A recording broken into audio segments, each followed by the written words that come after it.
Welcome to Hurrdat Sports Live. Fly ball to deep right field. It is a towering shot, and it is gone! Off the front of the second deck. Kyle Schwarber's 54th home run of the year. And he crushed it. All the way to the backstop. Here comes Ravi. He scores. And the Yankees have tied the game at 2. A walk to Bellinger. Judge moves to second. It's a 2-2 game. Back up the middle of the base hit. Here comes Nico around third. He's in to score, and we're tied up. It's 7-7. It's in the air to left center field and deep. Going back, Marsh, and gone! Heriberto Hernandez turns around a Duran slider to tie it here in the ninth. That's a high drive to deep left field. Back goes McCarthy at the wall. It is gone. Teoscar Hernandez finds the seats, and the Dodgers strike first. Number 25 of the year for Teoscar. 1-0 in the second. Good morning. Welcome into Hurrdat Sports Live, presented by Centris Federal Credit Union. That's DB. I'm Ravi Lulla here at Hurrdat Sports Bar and Grill. What's up, DB? How we doing? Oh, we're doing all right. How are you? It's always a crapshoot with the volume. Yeah. Yeah, you never know. I just wait for you to say something, and I fix the volume. I guess we'll never know. Yeah, because the highlights are extremely loud. And one of them was from the 50s. Well, my only reference about that is maybe it'd be nice if we could go back there so the Dodgers would be a little bit better at what they're doing. But outside of that, I mean, it's a game and a half. I don't want to hear it. This is hectic. You've had a pretty good decade. It's fine. Why? Because we've won 2 World Series. Yeah. Well, one of them you guys don't want to count, really. Shortened season. I get a lot of hate for it. From who? I don't know. I think subliminally you. I'll be honest. I haven't thought about the Dodgers 2020 World Series. That's what makes it subliminal. Okay. Let's go ahead and get that out of the way. You start with me. It's too early. I don't think about it at all. Yeah. I'm definitely not hating for it. Not interested in the details or the facts, for that matter. Like the rest of the free world when they want to form opinions. Yeah, apparently. I think so. Therefore, it is. Well, what? No. It's about what I think. None of that else matters. By the way, with baseball, I mean, I know you. I love it. I think you like it. Mm-hmm. You got to be all in with the Dead Sox, and then you whined and crined and moaned, and I had to get you a ton of box of Kleenexes. I had to get you the ones with aloe so your skin didn't get all bothered from. Yeah, you don't get all dry. And lo and behold, I told you all year long, this is a good baseball team, and there they are, dab smack in the middle of it. And these races are incredible. I mean, good baseball. Oh man, I want you to go ahead and knock it off and say, you know what, these wild card races are sensational. Good wild card races for sure. I just want to make sure I understand something real quick here. Yeah, okay, let's up. I'd like a little clarification. So the guy who's won 2 World Series in the last 6 years. Yes. And who is everything but the Dodgers. Hold on. And is a game and a half up in their division and has a great roster year in and year out. It's an okay roster. Stop it. Kershaw's retiring. You didn't even send me flowers. No, I did not. I was going to wait until it was my coaching staff. Like, they checked on me at practice. I was going to wait till it was actually over. You know, it's regular season. You got a lot of time left. Is it over? I was at Bellevue West for the game on Friday, and they've got one of my favorite staff members that is a huge Dodgers fan. So it's like, I don't know, 71 minutes before kickoff. We're out because our buses got there, and we come through the back, and we're out here just chopping it up about the Dodgers. And he lifts up. He's got a Bellevue West T-shirt on, and he lifts up his T-shirt underneath, and who's he rocking? Kershaw, baby. So I just want to make sure real quick. So I saw him in Kansas City, too, for the Kansas City Dodgers game. So this franchise that you root for, that is, again, 2 World Series since 2020, and really good roster year in and year out, game and a half up, in their division. And you're telling me that I complain too much about my baseball team. I feel like you paraphrase really, really, really incorrectly. But what I'm saying is you whined all year that your team wasn't good, and they actually are. That's what I said. You're not trying to tell me that my team is good. Your team is good. They're okay. See, this is the problem. Well, you have a good team. They won the World Series literally last year. They're in first place again this year. They still have a very good roster. This is the disconnect here. When I say my team's okay, which is less good than your team, I'm whining and complaining. When I say your team is good and you say they're okay, you're like, they're okay. It's relative to what it's relative to their own benchmark. No, good is good. No, that's not true. Good is good. No, it's not. Tell that to Coach Rule. That's part of the problem. In baseball, you talk about a disconnect. Tell that to the fan base that was belly aching over losing to Michigan. Well, I thought it was good. Yeah, and Nebraska's good. It's good. Yes. It apparently they were not. They're not. Well, just because you can't see it, much like your Dodgers, doesn't mean it's not true. That's fine. You know, Lance hasn't talked to me since I got mad at him yesterday. That's fine. He'll be fine. I don't think he's mad. I think he just had probably a real job. Well, he got a big boy job. He's got his work cut out though. Ooh. He got a little cranky yesterday. Oh, LBZ? Yeah. Everybody was cranky yesterday. It was for what it was and what it's going to end up to be when the end of this season was. The 3 days post Michigan. Yeah. Everybody was unnecessarily cranky. Yeah, they really were. I don't understand it. Yes, indeed. It's disappointment. We've tried. I get it, but disappointment and discouragement don't have to be the same thing. Todd asked me what Avies I decided to put up every day. So I'm glad you asked, Todd. We got the squirrel again. So the squirrel is self-explanatory for how I think today's going to go. Okay. You look at the rundown. I look at what's going on in the news. Mm-hmm. I mean, we could go Gundy. We could go coaching hires. We could go Dabo Sweeney. We could go like what me, you, and Brett Ciancia talked about. I could go down the rabbit hole of baseball and the pennant chases, and whether you think hitting a guy in the face with a 99-mile-an-hour fastball, I think it bothered him. I would imagine. So when and I'm not going to get off on that sidetrack because that's what the squirrel is for. And Philip Simpson is up here because I think he's one of the guys that has his work cut out.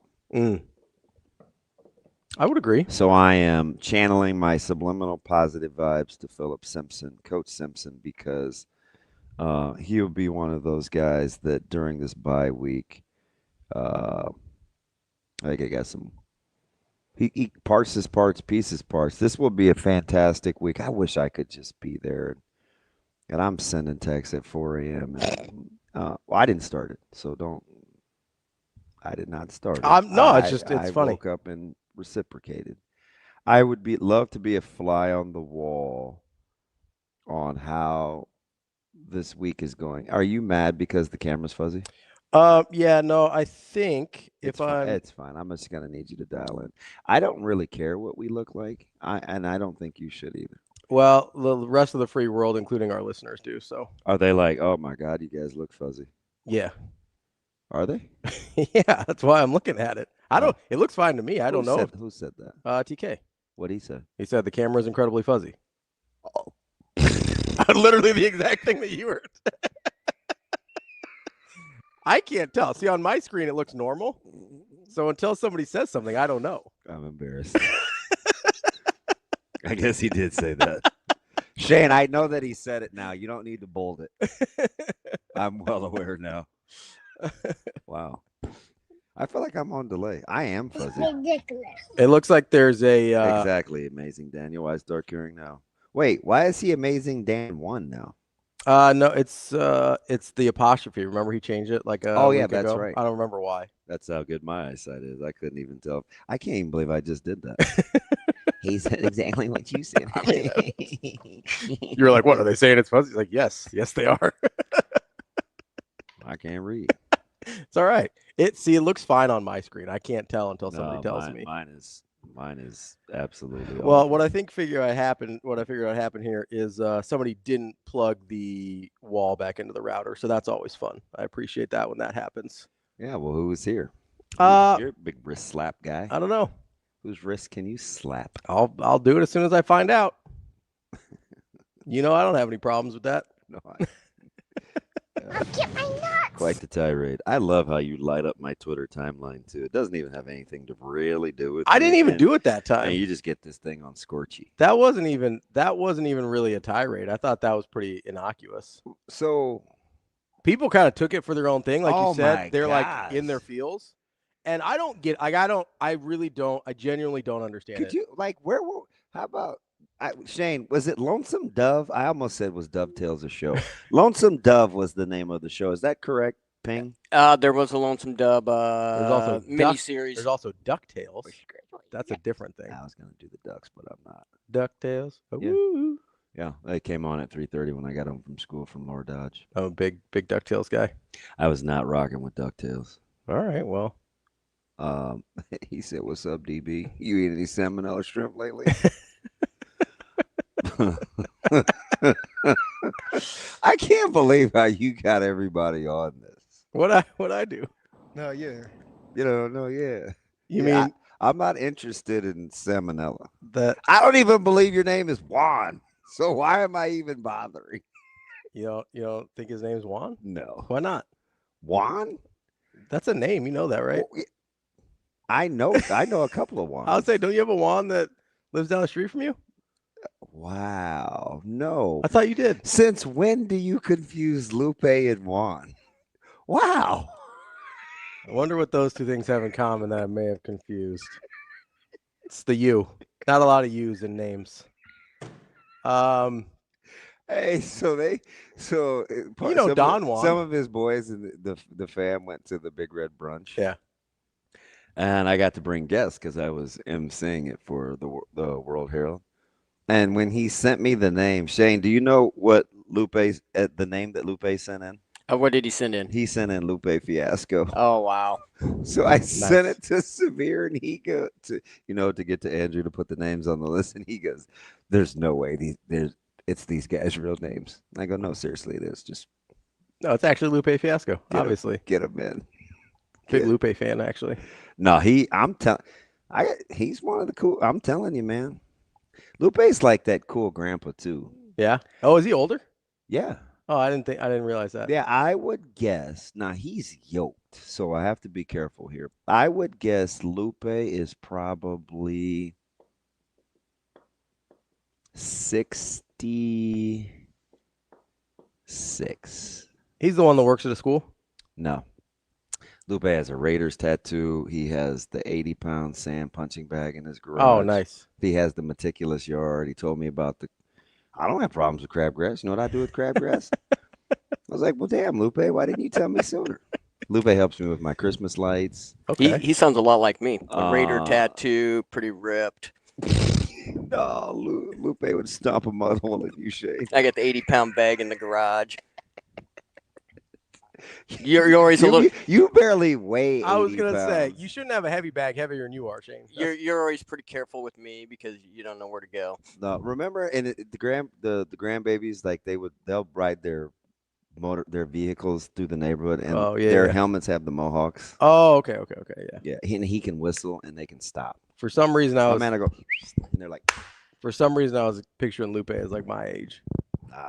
Lupe seems like a younger person name to me. I don't know. Lupe did not chastise me either when I smoked that bird in the garage. Yeah. He's like, "Oh man, you need to get that thing out of there. That's a hummingbird. That'll ruin your wood." So it amped up my intensity. I went full-fledged serial killer mode. Although I think Lupe was mad at me one time. I was having a real bad stretch.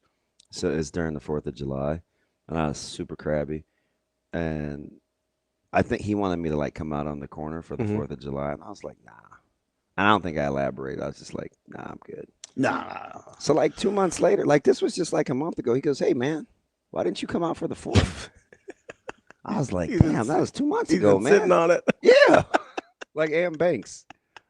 That's a song you wouldn't reference it. Nope. So he's on delay too. He used to sing a song called "Sitting on Something Fat." It was him and Too Short. No, yeah. I think he was just meaning to help me with that. Lupe put up our Christmas lights in about 4 minutes. Yeah. Yeah, he does not mess around. He's very good with his hands. And you couldn't go out and hang out with the man on 4th of July? back to baseball. See, that's why Rocky is up here. I see. The squirrel. Oh, I thought you meant because the Colorado Rockies with their minus 404 run differential. Wow. That's the real number. I don't think Juan is going to make it very long in the stream, Shane. Read what Juan just said. I'm going to go ahead and guess Juan isn't his real name. Maybe it is. Maybe that's why he wants to show you his ID. What? That's not like. You're like, hey, it's my government name. See, it's Juan. That's what. Oh, okay. That's what I meant. Like, okay. Like, hey, my name actually is Juan. See, it's not my government. All right. No. Will you help me with my Christmas lights? Maybe. Apparently. All right. Apparently, Todd had bacon for the first time in 5 years. What in the world? What's wrong with him? I don't know, man. Todd, why are you just now eating bacon? Were you on some? You believe in what the doctors were telling you about eating pork? What? That camera is really bugging. It is. Listen, I lived my whole life fuzzy. It doesn't matter. Oh, that's not funny. He said heart condition. Oh, yeah. Come on, DV. Dang. No, oh, don't. I see. I already know what you're on today. Because you have horrible day after day of making people mad, you're going to pile on me now. Oh, I don't think I made anybody mad yesterday. They made themselves mad. Hey, 10-2. Yeah, 10-2. Boy, hey, Shay found out 10. what it was like to get on our show and I know. say something Innocuous that people were mad about no matter what. Wow. And Shafe is like that too. He goes, I don't know what this has to do with anything that I said. Yeah. But sometimes people are just going to get out what they want to get out. Yeah. Even though it doesn't have anything to do. And even though it's totally nonsensical and doesn't make any sort of rational point whatsoever. All right. So Juan is apparently very familiar with how we operate. Because now he's talking about nicknames. Yeah. Juan, I got to get a sense of your personality before I give you a nickname. But I will oblige. That's okay. Haas wants you to talk to somebody named Lucas about bacon. I don't know who Lucas is. DB,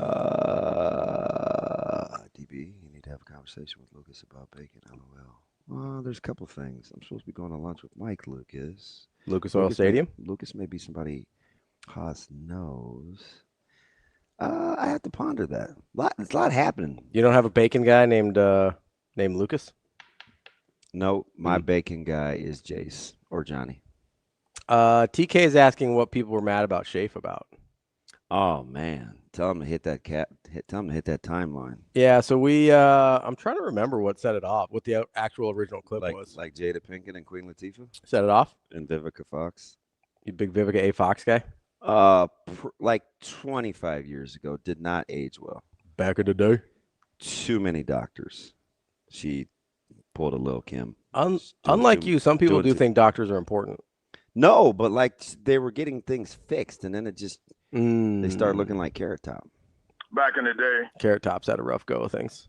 Yeah, I'm gonna find. So, what set Shafe off? It was a really random response to something he didn't even really say, which is typically how it goes. Yeah, it was basically just like, "Hey, you."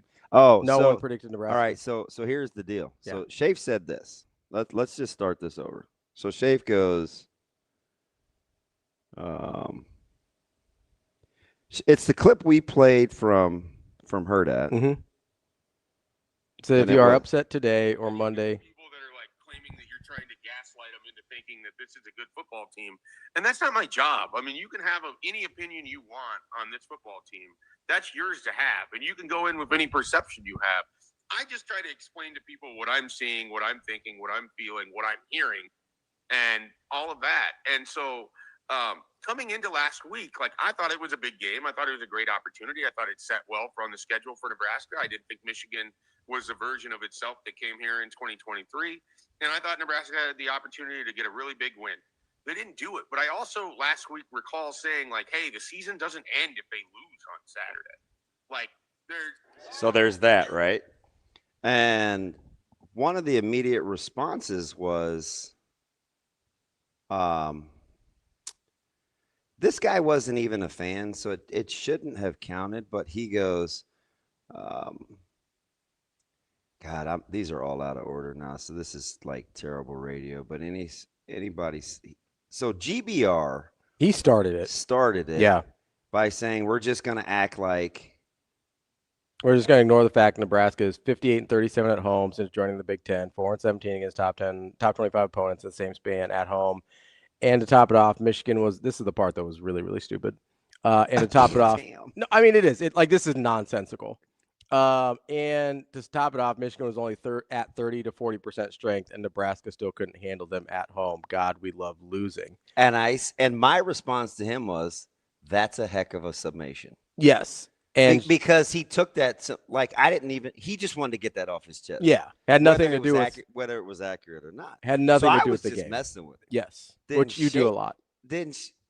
I mean, what you can't rationalize what irrational. No, I know. I think I actually enjoy it that you've just come in and start being super sarcastic, and half the time they can't tell. But did you read the response though? So this is what I felt, and I know you're gonna hammer me because you're gonna say, "Oh, good piece of cheese." You're just wanting to be nice. I felt like GBR Corn just wanted to say that to vent, so I let him. I wasn't gonna slap his hand for being emotional. I felt like it was an emotional response. I mean, you were being passive aggressive. That's fine. So I said, "Hey, that's a heck of a summation." Yeah. He said, "I try." I liked it. Then he and Shafe went into it, and then these other people started jumping. Yeah. And Shafe's valid question was, what do you mean by Michigan was at 30 to 40% strength coming in? Because that's one of the dumbest. That's one of the dumbest things I've ever heard. And then basically he was saying they're 40% as good as their national title team, which has nothing to do with anything. And also, GBR was just. Look, I'm kind of off one because he was a little too sarcastic with me. He said, well, whatever happens. He said he's on his way to work. We can play 21 questions later. I don't want to play 21 questions, Juan. I just wanted to see if you were going to be a legit dude or not. That's all. Is that 50 Cent? 21 questions? Yeah. See, I listen to some music sometimes. Yeah. I said some music sometimes. How does that get a qualifier? So I'm sitting at $80, right? Yeah. You want to win 20 of it back? Well, yeah. Tell me what the question is first. I'm not gonna blind bet. Yes or no? No, I'm not gonna blind bet. All right, well then you'd have got it. What's 50 Cent's real name? Oh, I know that one. See, you should have said yes. Yeah, I'm not. Sometimes you got to bet on yourself. Yeah, I'm not betting on you though. I wasn't gonna change the question. Right, but I had no idea what the question was. But so it could have been. You got to bet on. It could have been like, how many miles is it to the moon? Yeah, sure. I'm not going to ask you. No, I thought the question with the line of thinking was you were gonna ask me to name the artist of a different song, and I'm not very good at that, especially in certain genres. I was just going to ask you something about 50. So Curtis Jackson. No, you said you didn't want. No, that's fine. I'm sure that's what the name is. I need a game to pick for Vers and I to wager on too. Ooh. We're 1-1. There's some good ones this week. We are 1-1. A lot of good ones this week. I know, but sometimes he likes randoms. Like, I mean, K-State, Kansas and West Virginia wasn't like. And the first one we did was Oklahoma and Temple. He likes to go off the board a little bit. So we need one of those. He's like you. He's playing the line, not the matchup. Oh, You want that Bednarik hand, you're going to let that baby rip. All right, I'm back to liking Juan again. Juan said no. I just like how he typed it with all the O's. No. I mean to help you get to know me for a nickname. All right, Juan, you're back in the tree of truth. No. What? I can't like Juan? TK says, you just asked Ravi to play Russian roulette without telling him if it was a real gun or a Nerf gun. Exactly. Yeah, and I'm going to say no to that every time. Dude, you're rich. What do you care about $20 for? Not going in blind. Also, I'm not rich. I just don't have kids. Yeah, whatever. AJ Axon Jackson said, DB, what bet did you have with Vers? We pick a random game every week, Axon Jackson, and we play it against the line. So I told him Temple would cover against Oklahoma. They did not. So that was $20. Last week, I let him pick the game, too. I gave him like 3 choices. He's like, nah, I don't want that one. Yeah. Nah, I don't want that one. Nah, I don't want that one. So last week was Kansas laying 13.5 to West Virginia. So we just pick a random game. Who did you have? Which side did you have on that one? Kansas. Okay.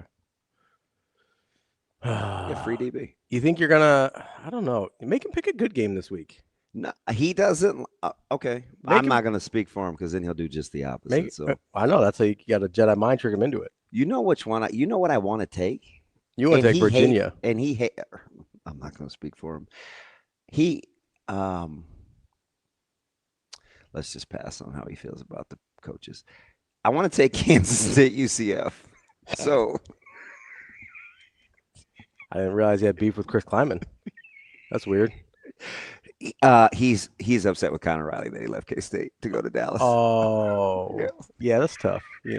That's tough out here. It's like, hey, you're the OC over here. You're going to be an O-line coach. What's that all about, bud? It's not really fair. That's what it was. It's not like, I still can't believe K-State's favorite, but I'd take the Wildcats. Just because it smells too funny? It stinks. Maybe Vegas hasn't caught up to the fact yet that Scott Frost can only win football games where nobody gives a shit. Like maybe that's the line Vegas hasn't figured out yet. Oh, Wesleyan and Luther.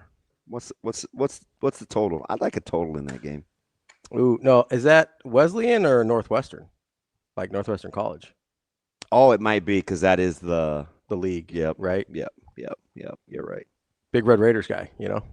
That's not a tough conference. It is. I got. What is that, GPAC? Yeah, college. A couple players in there I play. Yeah. No, I'm not hating on Northwestern. Good football program up there. Dang, Haas has some range. I don't know as much about Luther. He's a bad guy, Superman. Isn't Northwestern where they got Gramstad from? Yep. Yeah. See, there you go. Jay Land. Big Orange City, Iowa guy. Well, have you been to Orange City? Yeah. One of my sisters went to college at Northwestern. What a small. So I'm like, small. I've been up there a bunch. world. I'm very familiar with Northwestern. So who's in peril? They have a big tulip festival. Pardon? That they're like super into their tulips, like the flower tulips. I didn't think you were talking about lips. I know what you're talking about. Like you're looking at me like I just spoke. Because it's random, and you're telling me like I have a 70 IQ.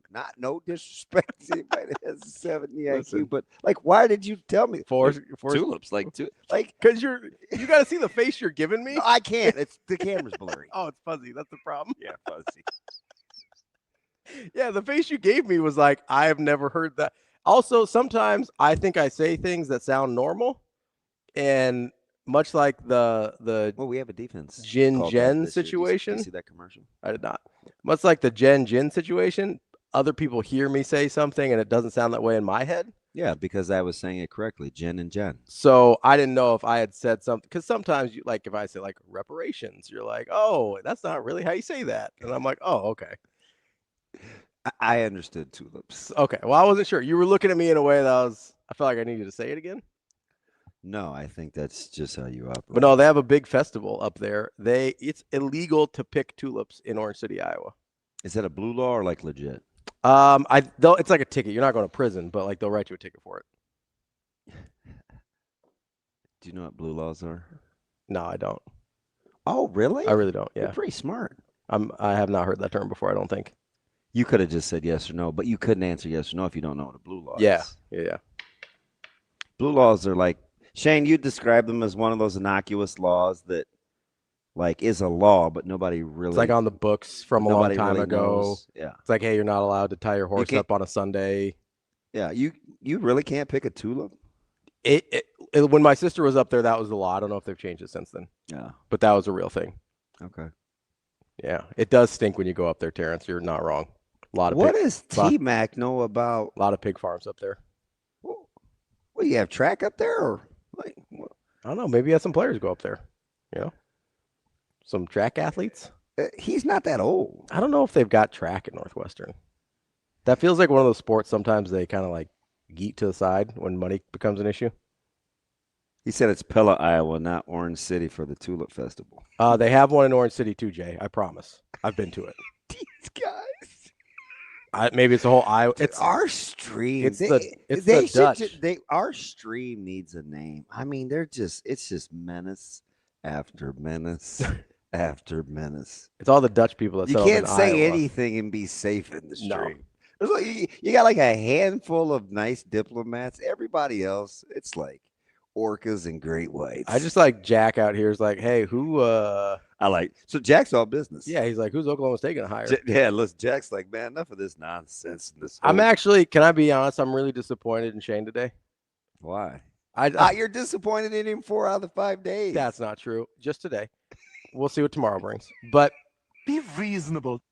I really that is the most Jack response ever. Okay. Like why can't we Orange just get City, the Gundy? it is illegal to pick tulips from public parks and display areas. They're the property of the city and the Tulip Festival organization, and harvesting them is considered theft. See, there we go. Are you and Brother Ball going at it? Maze is my guy. No, I'm just saying, like, there is a Tulip Festival in.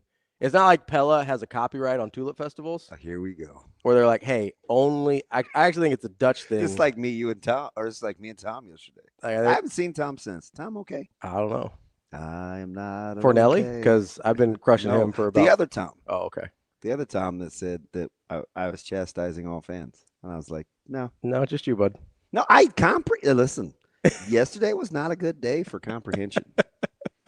Even my man Lance couldn't get it. Ravi's not wrong about Orange City. That felt so wrong typing it. Yeah, imagine how. Yes, Jason, windmills too. They're big into their windmills up there. Love their windmills up in Orange City. Why are you disappointed in Shane? Oh, yeah. So thank you, Jack, for keeping me on track here. Squirrel. You just wanted to hear you. I really want to hear Shane do the drop of Jack's voice. No, I really thought he was going to have. I mean, listen, there's not a.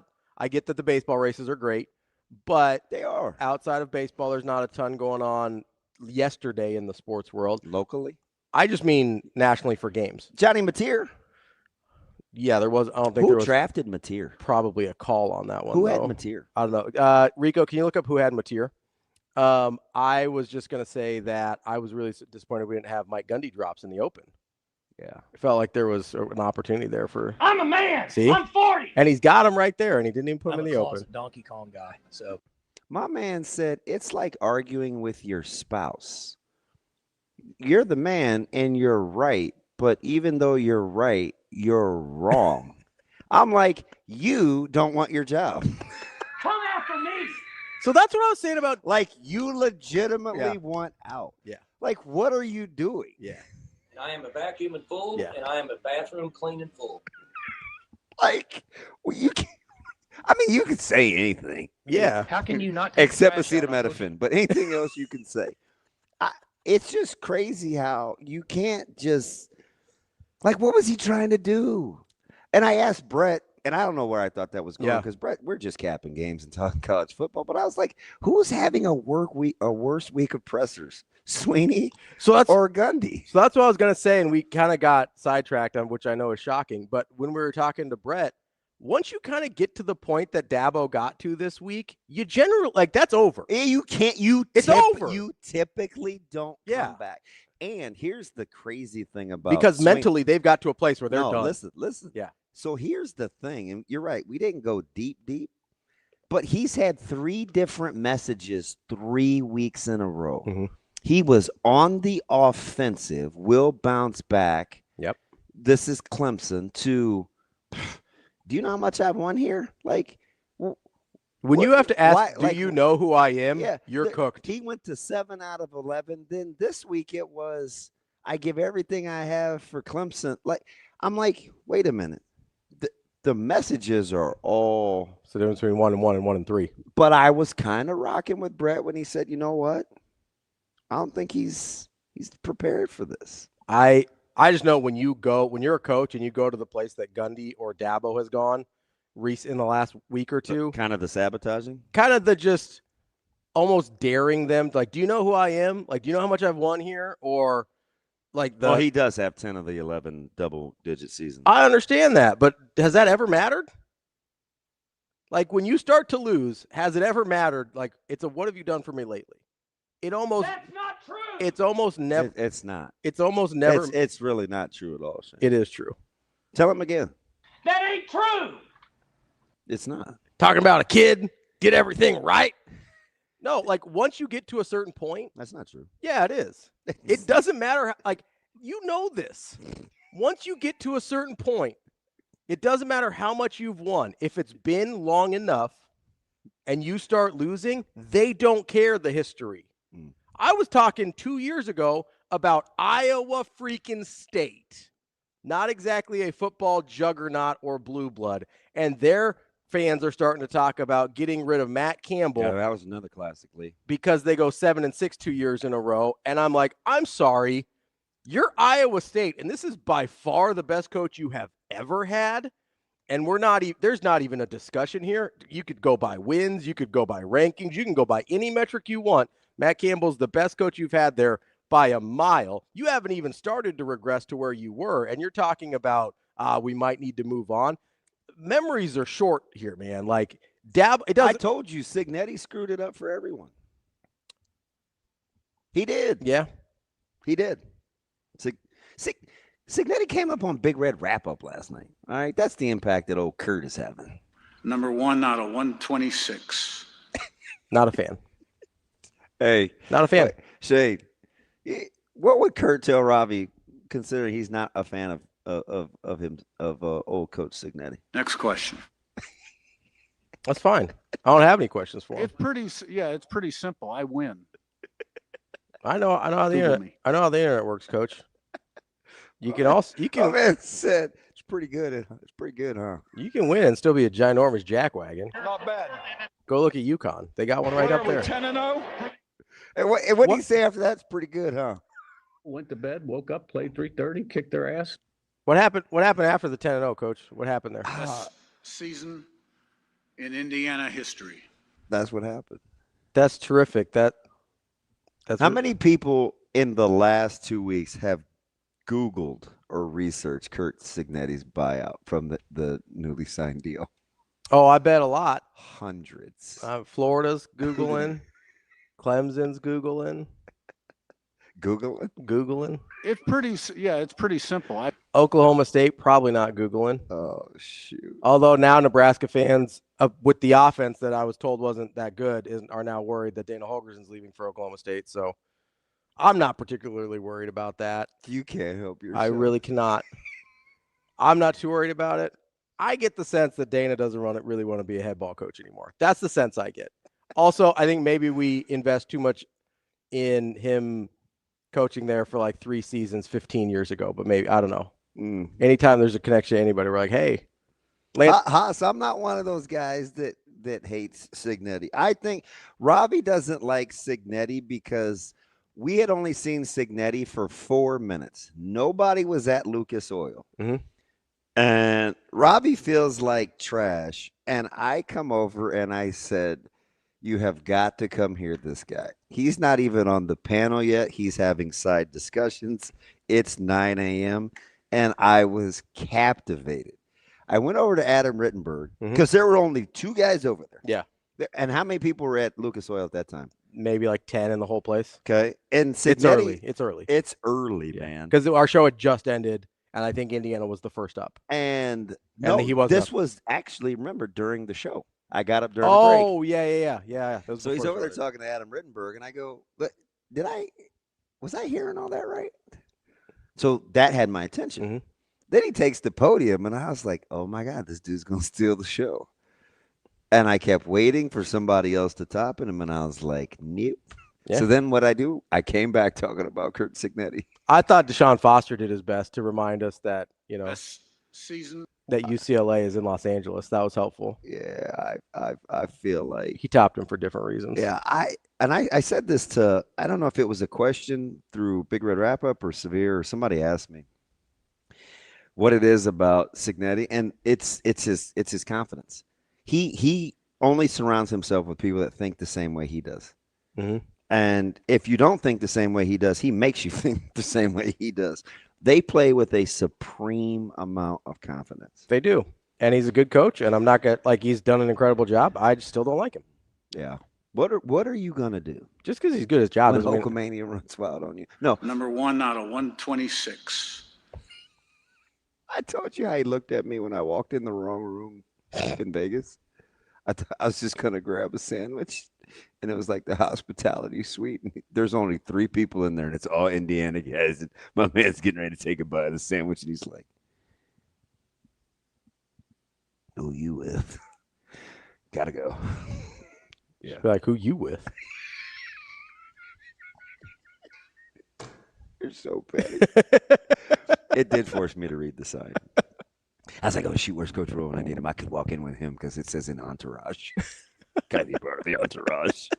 What are we, 10-0? Head coaches and main support staff was who was supposed to be in that room. Should have been like, oh, sorry, I came in here to Google you. No, he did. I wouldn't want the job at Stillwater, to be honest. No, I don't think it's a very good job. I don't know if it is or isn't. I just know too much of that job is about one person. You always have to be very, very leery of those jobs. Yeah, I also just think it is. I mean, Indiana still hasn't recovered. When one job is singularly attached to one person, you have to be very, very careful. I agree. I also, because even as much as Shire's won, he still has that great big old shadow. Yeah, the only of doing more with less. Yeah, the only and option he wins a ton. Is to he's not. No one's even going to give him any credit until he wins the national championship. I know. Which is not a great place to be. Believe me. Like, that's not a great place to be. All we talked about when they lost was how could you lose with 3 top 20 draft picks? Yeah. Not that you got there. Yeah, not that. Shire has an impossible job unless he wins the Natty. And we act like Coach K. And he's recruited his tail off. Yeah, we act like Coach K didn't lose with 3 top 5 draft picks in the same class. Yeah, you got to be careful about taking a job that's associated with one person. No, it's tough. It's also, I mean, that was the DeBoer. 10 of 11, right? 10 of 11 of the double-digit win seasons. I believe so. Gundy has. I believe so. As a player and a coach. Yeah. I believe that's correct. That's not true. I don't know if So I know Boone passed, but what happened to his money? Like the board of trustees just isn't as giving? I have no idea. That's why I'm not sure if it's a good job or not. Because without the money, it's a terrible job. And I don't know if the money's there or not. It seems like it hasn't been. And I don't know if it's also like. Well, Adidas can't fire him, remember? Gundy and administration have been butting heads for like a decade at this point. He picked the fight with Lanning. Like he was. I don't know, man. He was being very intentional about the outcome he wanted. Yeah. He took the pay cut and still got the buyout. That ain't too bad. I think he cut his salary by like $1 million and a half going into this year, which, as we know around here, famously works out almost all the time. Well, if you don't have a conscience and you don't care about strength and conditioning staff and support staff and admin and everybody else needing Brinks moving trucks. Mm-hmm. I mean, being a head coach is a really good job to have because you get paid to leave. Yeah. Now, that's if you don't have a conscience about the other 100 jobs that are going to be lost. I wonder but we knew that could have been like that. $1 million less this year. Yeah, that's what I said. It took $1 million and a half less. That was off the top, man. I mean, I'm brilliant, but I ain't that brilliant. We're going to check what his buyout is. Oh, don't you know? Who was that? A leprechaun? That was Fleck. Why did he talk like that? Play that again. It was the first game. Oh, don't you know? Oh. Looks like it's only 15 mil. Did you really say only? I mean, we just watched guys get laid off to like 30, 40, 80. Boats, Dockers, Capris, $45 lunches. I get it. What are you talking about? My man said only $15 million. To not work? You know how you're telling to not work? I mean, it's not even as much as Scott Frost got. You're still mad about that, but I'm not mad at you for being mad. Forever. No, not forever. If he ever says one nice thing about the state of Nebraska or the University of Nebraska, doesn't have to be either, or it could be either, doesn't have to be both. If Scott Frost ever says one nice thing about the place he is from or the place he played, I'll let it go. Okay. One genuinely nice thing, not his sarcastic BS he always does. If he ever, I swear to you, if he genuinely says one nice thing about the state or the university, I will drop it forever. I'm going to ask you a question. I want you to keep it a buck. Okay. Did you get into weightlifting and powerlifting just to be strong enough to hold all the grudges? I'm dead talk serious. Nah. I was like you just like your great big the knapsack, the wheelbarrow of grudges that you carry. Yeah. Is that why you want to be yoked? Nah. I was born strong enough to carry those. Are you Samson? Not cut my hair off. Duval. I mean, it is incredible. No, listen. If he says one nice thing, I'll let it go forever. Right. I'll never bring it up again. One nice thing. I'm not mad that you rock with Nebraska. You know why? You know why I could say that so confidently? Because I'm pretty sure I know exactly who that dude is, and he will never say a nice thing about this place because it could never have possibly been his fault. Had to be all Nebraska's fault. State, university, fans, support staff, AD, players. Maybe he goes to Stillwater. No, I'm just playing. Good luck, bud. You ever been to Stillwater? No, and I don't plan to. Oof. I've been to Norman. It's bad enough. Tough. Norman's not a lot of fun Who either. takes that job? I think it's going to be one of the smaller school Texas guys, like Kenny or Trailer. Oh, UTSA. Yeah. Yeah, I mean, I get it with the roots, but is that a better job? Is Okie State a better job than the Roadrunners? It's in a better conference. I think you're going to have a hard time attracting anyone higher than that level of coach. Like, I don't think they're going out and getting a sitting Power 4 coach. It's either going to be somebody unemployed who desperately wants back in, or... Did we finish Googling the new terms of Cignetti's buyout? No, I'll check here. Because he just got the new deal in the offseason, right? Yeah, I believe so. The extension? It is only... He said only. Only. If he resigns before December 1st, 2025, which he likely would if he takes another job, $13 million.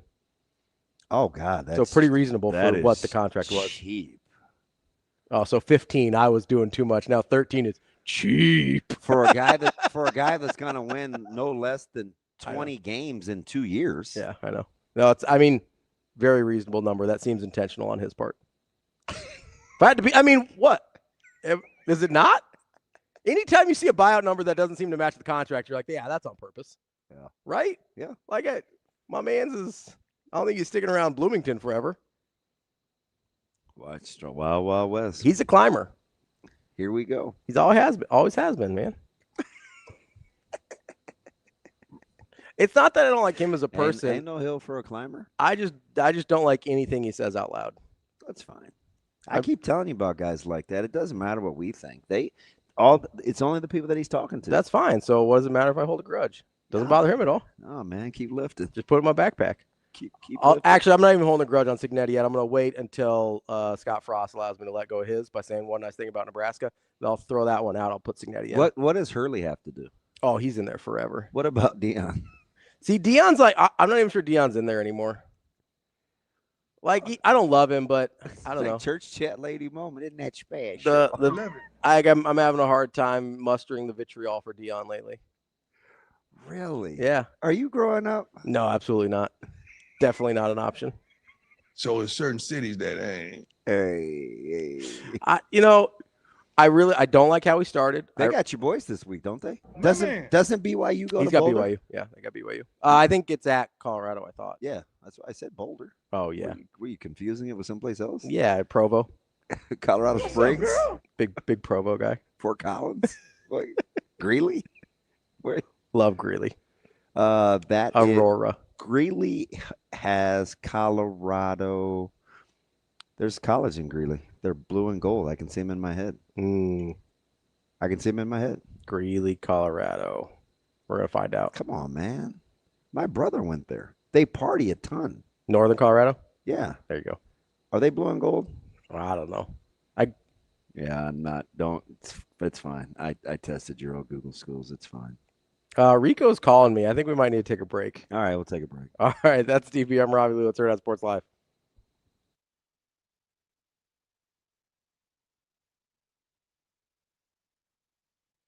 Back to busy means Chevy savings this September at Edwards GMC. Lease the 2025 Chevrolet Silverado LT Crew Cab 4x4 starting at just $579 a month with $0 down. Power, style, and big savings at Edwards. Or step into the 2026 Chevrolet Equinox LT all-wheel drive, lease starting at $359 a month with just $1,000 due at second.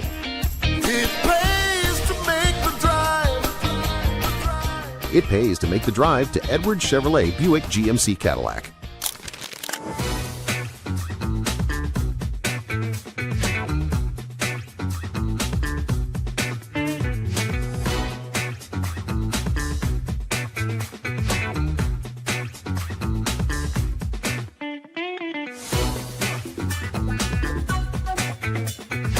We asked fans to say something nice about each other. Let's see what everybody has to say. I would say the one thing I like about Michigan is Taylor Lewan. This place has been great. Everybody's really nice to us. Nebraska has the nicest people. Go Big Red. Well, I'm glad they beat Alabama a couple of years ago. Just a volleyball school, and that's all there is to it. Say something nice about Michigan? No, there's nothing really nice about Michigan. Not even the lakes? Never been there, so never plan on going, never will. If I had to say it, though, I would say Michigan. What is good about Michigan? The reason that we came is because all of the Michigan fans who have ever been to Lincoln say this is the best place for away fans. And that's actually why we came. Everybody's really nice. They say, have a good game even though we're the opponent. So the Huskers have a great reputation in Ann Arbor, which is where we're from. Today's Fan on the Street was brought to you by Warhorse Sportsbook and Casino.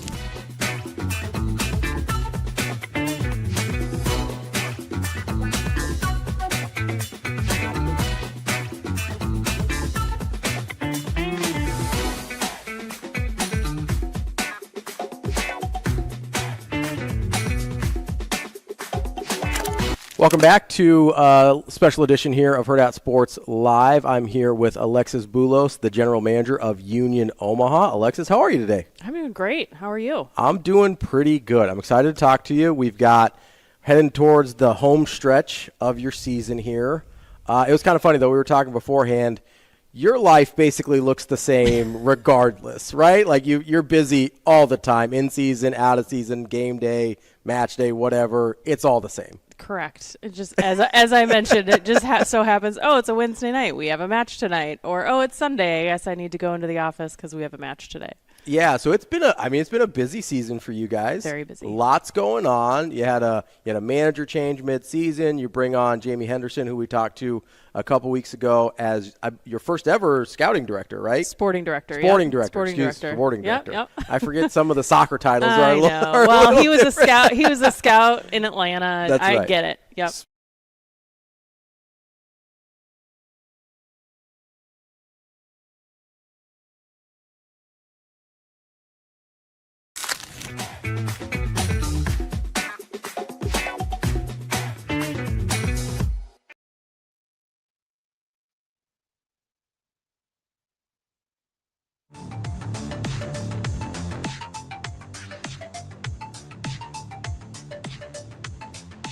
You're listening to Hurrdat Sports Live.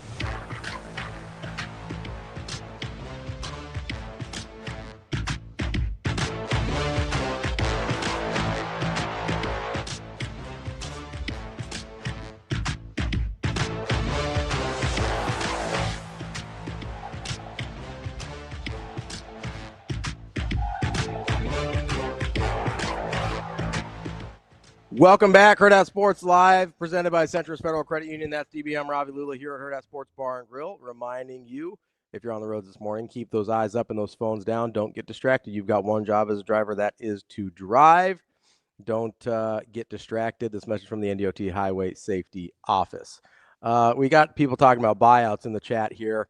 Can we go back to being fuzzy? Apparently, Fickell's is enormous. Yeah, it's north of 40, right?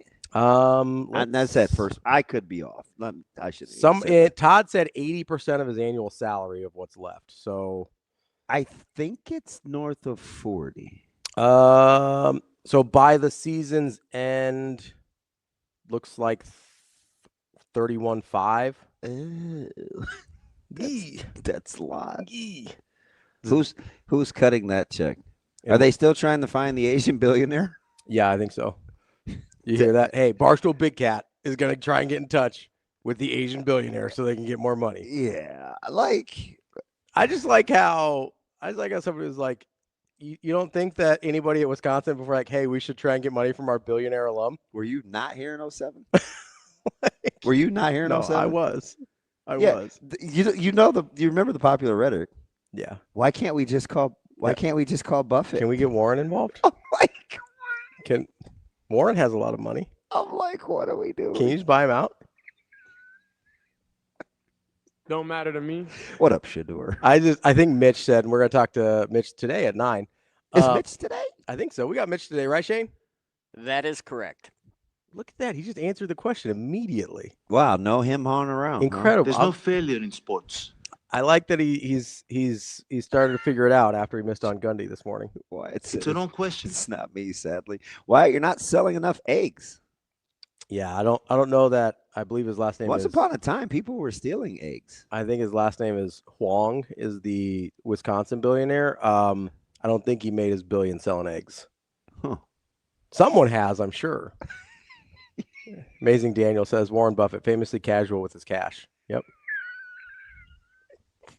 This dude has been on a cynical tirade for like 2 weeks, more so than not. I was gonna say for like more than 40 normal. years. No, more than no. I don't know what D is on. He is upped his game.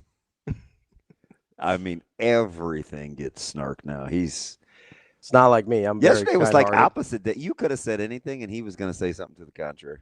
That's all of my experiences with Amazing Daniel. But a lot of times, I got to be careful. Gotta be careful. More times than not, yeah, I can see his point. I'm not going to say he's right. Feel like I need to brush. Yeah, they say Buffett donates roughly $5 billion, annually. That's fine. None of it's coming to Nebraska, as far as I know. Oh, so Shane, you might want to talk to Bill, Chris, the Brain Trust. I've been asked to be replaced by our caller from Alliance yesterday. Apparently, he stole the show. He was a good caller. No, he was very smart. He was. It was measured, reasonable, good questions. I liked it. Was that Mike? I can't remember. No, it wasn't. I think Mike. Was it Derek? Yeah, Derek. Okay. Yeah, I remember. I was like, it was a good call. Well, do you know how I remember his name? How? Not because of not just because of the call. When somebody said that on social media, I was going to get a T-shirt that said #Derek. Nobody would know what it meant, but us and the 4 listeners. But like #Derek, just Derek. He gave me pause. Yeah, it was a good call. Yeah, it's fine. Better than apostrophe L Daniel. He doesn't call. He has. Yeah. We should have just one big. You know what we should do? What's that? We should have one big breakfast blowout for SC. So I was trying just one big one, great big party. And what we do is we make a line of merch, and it's all black. Okay. And it has everybody's kind of one-liners. We should do it on the back. No, I'm serious. We should do it on the back like tour dates on a concert thing. Oh, so, yeah. So you just have like Amazing Daniel, and it'll be whatever. Yeah. Snarky AF, and then it'll be Jack, House of Ill Repute. Yeah. No, I'm serious. That's funny. Like Asian Wyatt, Tough Hang, and just like the dates, all black T-shirts since it's blackout weekend. Yeah. We eat, say a little grace, break a little bread, have a little party, and we just go out and whoop SC. That's what we should do. Well, I'll even put up with it. All the people here. We gotta be careful. Will you wear the shirt? I'll wear. I was gonna say whatever. Yes, I'll say that's not true. You will not wear whatever. Yeah, I'll wear the shirt though. We need to make it long sleeve for you. Preferably. Okay, we'll see what we can do. We got apparel, guys. They can do what they want. You know what I mean? You and your House of Ill Repute. It's not my house. It's Jack's. Coming up next, we got Brian Christopherson, Husker 24/7. Apparently the video works now. I don't know. That's unfortunate. Am I not fuzzy anymore? Well, head might be a little fuzzy still, but wow. Can we go back to being frozen? He wants to go back to standard definition. I used to try to sabotage that. There's got to be a way. Oh, that's why I took that power away from you, bud. Damn it. Well, we got Brian Christopherson next.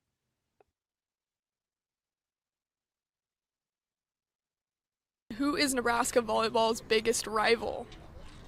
Penn State. Penn State? Why Penn State? Oh, just because we don't like them. I would have to say Nebraska's biggest rival is Penn State, because back in the day when they had the great players and Coach Russ Rose, and Penn State has always been Nebraska's Achilles heel, and as far as like opponents. Probably Penn State or Wisconsin. Yeah. Why do you think Penn State? Because they beat us last year in the Final Four. Yeah, you got to get them back this year. Yep. Why? Right now, Wisconsin, Penn State. I'd say Penn State. Penn State? Yeah. Penn State or Wisconsin. You know, in the past few years, I would have said Wisconsin, but after last season, I think we kind of own Wisconsin now. So now I would say Penn State. And, we fell short against them last year, and that game coming up at home later this year, that is going to be absolutely electric, and I really hope that they can get the blackout to work.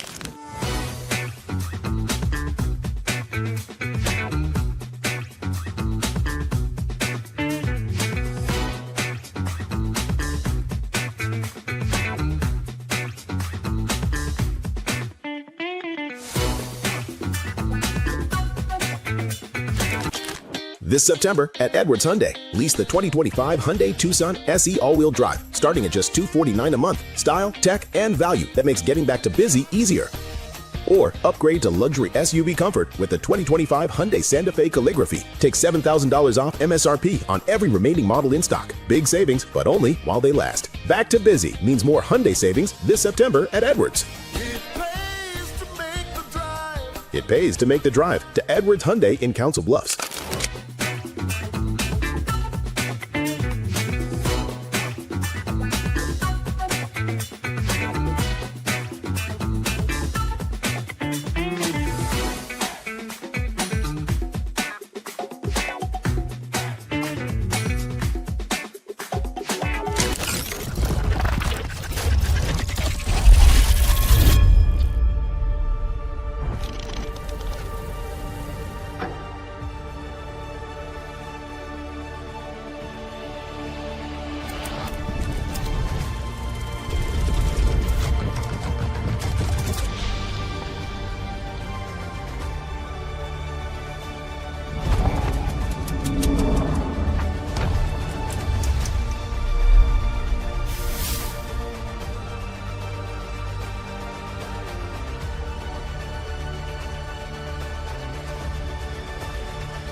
You're listening to Hurrdat Sports Live. Here is Husker 24/7 senior writer, Brian Christopherson. Yeah, you got guys walking into Ace Hardware without their shirts on. Brian Christopherson. We got a pretty good sewing circle in this state. Brian Christopherson. To me, it's like crunch time, baby. Here is Brian Christopherson.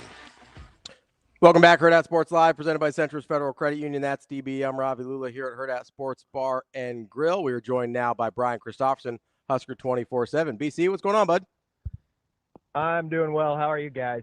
B Sizzle. How are things?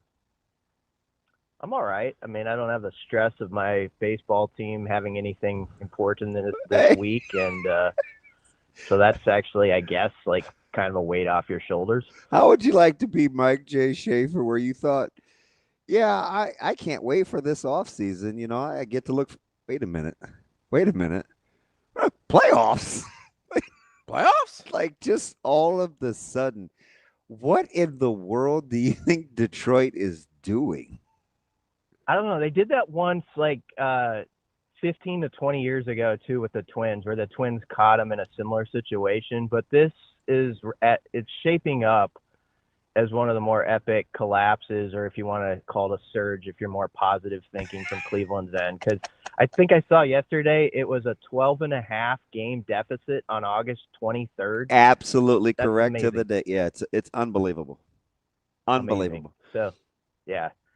I mean, what would be really impressive is if Detroit actually punched back now in this last 5 games. I don't really see it, but I always enjoy that in sports too, and especially in March Madness, like that sometimes you'll get that 15 seed doing something to the 2 seed, and the gym's going crazy, and then the 2 seed steps back and punches them and lands it and pulls away.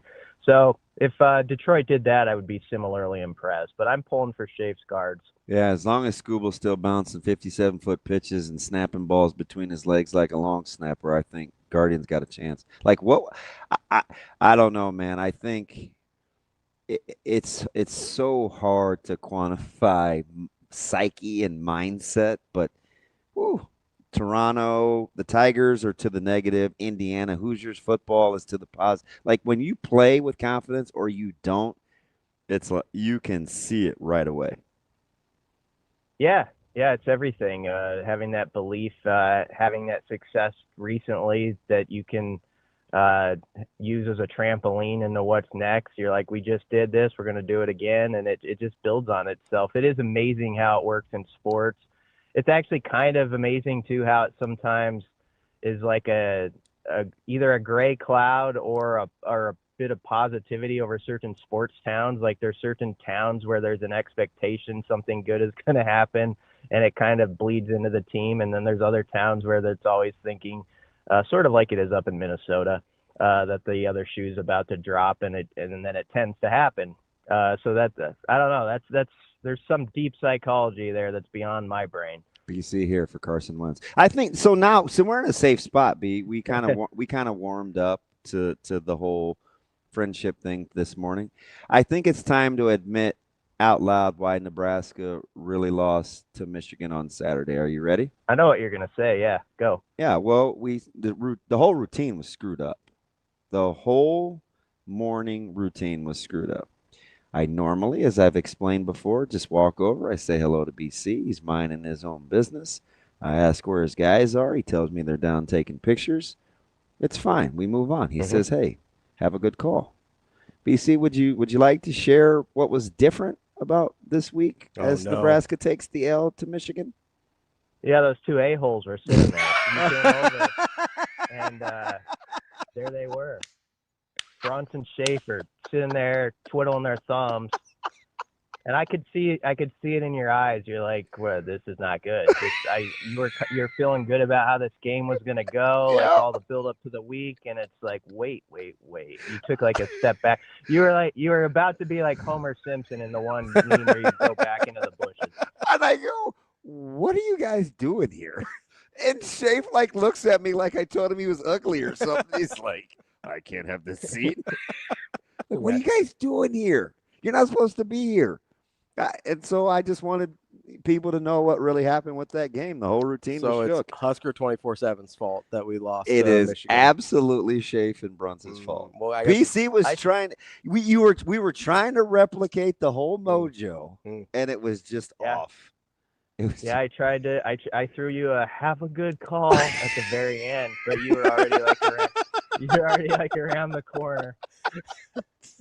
I was traumatized, I think you did have a good call. You guys did have a good call. I listened to, but obviously what you were calling wasn't as ideal as we hoped. BC, how do you parse through, or maybe this may be the difference between media, fans, and coaches, because we follow Parker Fleming, and we've had him on the show, and he had the amazing stats of Nebraska winning on first and second down, both offensively and defensively, right? But Michigan in control for most of that game, and I think the fans kind of roll their eyes. It's like, oh shoot, man, like Michigan controlled the game. Poggi said that they dominated us physically, and then coaches have to coach, and they're going to say, guys, the average yards to make on third down, we were poor in the second half. They were poor. They converted. We didn't. We got to get better. We can't throw the baby out with the bathwater. Media's got to parse through it all to kind of not come across as a bunch of Homer Simpsons, but still be informative. Is the truth somewhere in the middle and how this game definitely shook out as you look at it? I think you can say Michigan did win in the trenches. Matt Rule said that. It was obvious to most people. It wasn't to the level that Biff Poggi described it after the game. But to the winners go those sort of quotes, right? I mean, that's what happens in post games after games like that. And he sort of brought out the element of we're basically dominated. It felt like we were really controlling the fourth quarter. Well, you go to that last drive that was a killer for Nebraska, the 16-play drive on defense. 3rd and 5, you have a guy there to make a tackle. That drive ends 7 minutes earlier if you make that tackle. 3rd and 10 on the next sequence, you miss one in space. Then 3rd and 9, I think it was. Then the 3rd and 10. And so, to your point, Nebraska had actually won the early downs on 3 separate occasions on that series that was so damning. The to the 16 final play result. drive, right? That's where you got them right Yeah. where you wanted them. And so we can go through it and say, like, yeah, I do think Michigan, at the end of the day, when you run for 286, and yes, we have to count those explosives. That's part of the deal. You don't just erase those in the conversation. So you say, yeah, they won up front. There's things that definitely need improved at all three levels. That's going to be the easy thing on tape this week. It's going to be very simple, I think, in Nebraska's world to show guys this is not just a D-line conversation. You all know it. Like, everybody had their part to play in some of these plays that got away from Nebraska. But yeah, they were in spots that were favorable. They had Michigan at 1 of 8 on third down prior to that final series, and then bad tackling. I mean, in a lot of ways, as much as people have talked about the trenches in this game, which again, I say Michigan had the edge there.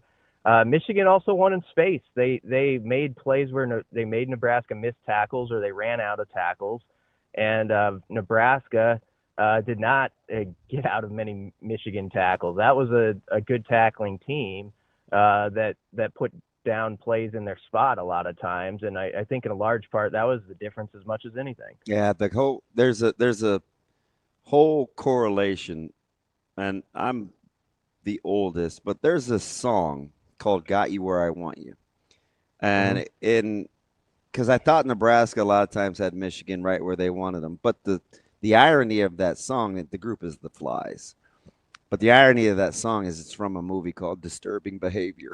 So the disturbing, it's just funny what comes to my mind. The disturbing behavior that we're kind of talking about, that we're dancing around a little bit, is we want to use physicality and tackling, and we kind of want to lump them all together. When you look at because we've talked about tackling in space, I'm like, shoot, man, Michigan had 40 solo tackles. That's a ton, right? Can you separate the two when Shane's playing a little of the Flies? Yeah. Anyway, do you remember the song, BC? This seems kind of BCS. Oh yeah. This 90s. I can barely hear it on my phone, but this is from the 90s, right? Got you where I want you. Yeah. Yep. That's disturbing behavior. But so do you separate that? Do you feel it's important for the coaches to separate that during a bye week to teach? Because you don't really want to be in your feels, but you do want to acknowledge where you need to be better.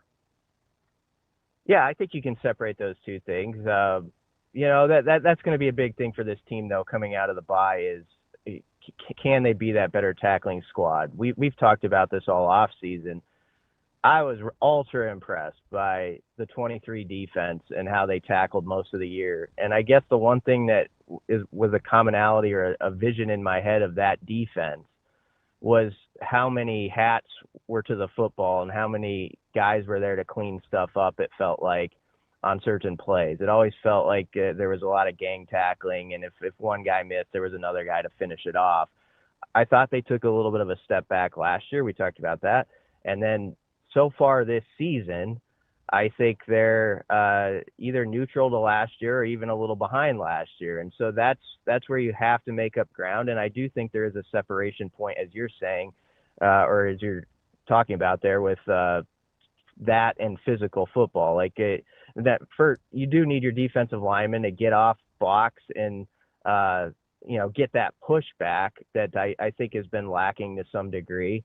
That's one thing, but then you do need your guys to go hit on those techniques and fundamentals you've worked on all off season and tackling and rally to the ball and get hats to it. So that's got to be something that shows up a lot better, I think, going forward, because when I watched it back, and then you look even in the numbers, when you took out the explosives and the 3 third down plays, 3 explosives, 3 third down plays, that was 207 yards for Michigan right there. Yeah. And they count again, but you can tell your team this is fixable. These are those 207 yards. Look at what each person did on that play. It's right there in front of us.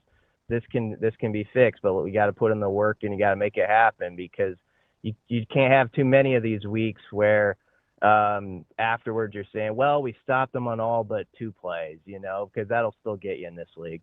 It's interesting because when you talk about that, though, there has to be, because it's coaching. Again, it's the difference between coaching and fandom.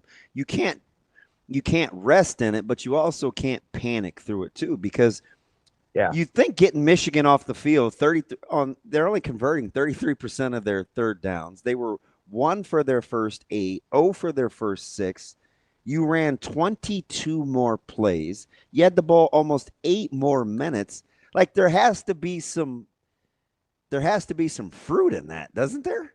I mean, normally that wins you games. Yeah, I think you have to get your guys to get outside of whatever they're hearing beyond the walls and be like, there's plenty that needs fixed. You guys know it. I know it. Let's go through that. And there's good things here too. And we can grow those good things. And I think we can fix those things that were off on certain plays and make guys believe that. Make them look around college football. And, the bye week in some ways, it's painful, as Dylan Raiola said, because you got to taste this in your mouth for extra time. It'll also be a little useful on Saturday because there's going to be some teams that are good teams that lose games Saturday. And you're going to see like, okay, their season's not done. Our season's not done. Let's go, So all those things I think are part of that mental process you're working through after a game that you really wanted. Everybody really wanted around here. They know what it would have meant. It didn't happen. And you got to now say, we've got some things that are growing in this program. I think that, you think that. Let's just go be better next week and make this a start to a good October, because I'm getting away from the question, but I mean, big picture, when I first saw the 25 schedule for Nebraska football, October was the month that I said, if this program is going to go from that 6-7 to that 8-9 and then go for more, it's got to have that October where it's like Reggie Jackson, you're Mr. October. I mean, Minnesota, Maryland, Michigan State, Northwestern, here you go. I mean, that you got to get to at least the upper middle of this league, and this is a month where you have that chance to do it. Yeah, if you want to. I mean, you can't be afraid to have the discussions either if you're trying to project, which you don't want to really, because you do have to go game by game, but you do need to start thinking in its totality. 4-0, right? Like you got to start thinking. It has to be 4-0. Yeah, has to be. Like that's just. If you ever want to be where you need to be, you have to beat games like this all the time. You have to have these real conversations. Yeah, I don't want to say like they should get in all and like you got to get 4-0 that in the meeting today, but that big yeah, we got to get better the week we're not playing Michigan State is where you got to start. I get it. Yeah, one at a time. But yeah, this is a month that I thought from the get-go was going to be important to Husker football, and it remains the same as it was, regardless of what the Michigan outcome was going to be. So it's going to be really interesting to see how they respond now. BC, I'm curious, and because I don't want to just assume that whatever's happening in my mentions is what's happening with the entire fan base, because I understand that could be skewed. What's the tone been like kind of over on your guys' site with what the coming off the loss? Because if the way we talk about it here and the way we've talked about it today, it seems like, there's fixable things. There's some stats that would lead you to believe Nebraska was winning this game. There's other stats you're like, yeah, I can see how they lost. But the narrative, the fan reaction around it seems like they would have lost this game by 20, 30 points. Is that what's happening on your message board too, or am I just in a particularly toxic corner of the internet? No, I think there's some of that going on the board. There's some who are taking the approach that, you know what, it was a pretty close game. You change a few things here or there, could have went the other way. And so there's sort of that mixed reaction to it. I think why you're getting some of that though, and I understand it, it's whenever there's a game, even if you just like owned a team like in the passing stats, passing yardage wise, like Nebraska did in this particular game, where what was it, 308 to 105 in the passing yards. Hey, he was 11 of 22 for 105. Yeah, this always is it always, like after a loss, people gravitate, and I understand it, I'm not knocking it, toward the rushing stats. And they do. I mean, it's just, especially in the Big Ten, especially in this part of the world where we all know what running the football was for decades. And so whenever there's an L and whenever you have 43 yards rushing, granted 49 of those were off of sacks, that combination is going to lead to sort of this really just sort of pessimistic view of where the whole thing is. And it's just like, man, just got butts kicked up front, basically, that idea, right? And so I think that's sort of what is attached to some of those thoughts. And I'm not going to tell those people to not think that. This team's got to go prove it now. And this is a fan base that stayed very loyal to this program through tough times. And they're just dying for that breakthrough moment. And a game like Saturday where the CBS cameras are there and you're winning and you're rushing the field and stuff like that. And so I get it, but within the walls, you got to get out beyond that and just let the tape tell you where you're at, good and bad, and in the middle on some things. And they are in the middle on some things. BC, so Nebraska, be curious to get the statistical data, and I know they're working on it now with good plays versus bad plays and results. But anecdotally, third and fourth and shorts have been a little bit of a bugaboo for this football team, especially as the field gets condensed. In your opinion, if you're going to play the long game, how tough of a decision it is, do you think, for Holgorsen and the staff to come up with ways to run the football, like amount of time spent, versus knowing, or at least seemingly thinking, your best players are your quarterback and your wide receivers, right? Because that's kind of the dichotomy of it, right? Like, I got these guys out here that are pretty good. Our QB is probably our best player, but we do need to be able to do this at some point. So what do you think those discussions look like, or what do you think they're tossing around in their heads? Yeah, geez, that's a good question. That's got to be one of the toughest assignments of the week is, there's a certain thing like that where you have to get better in this league to win like you want to.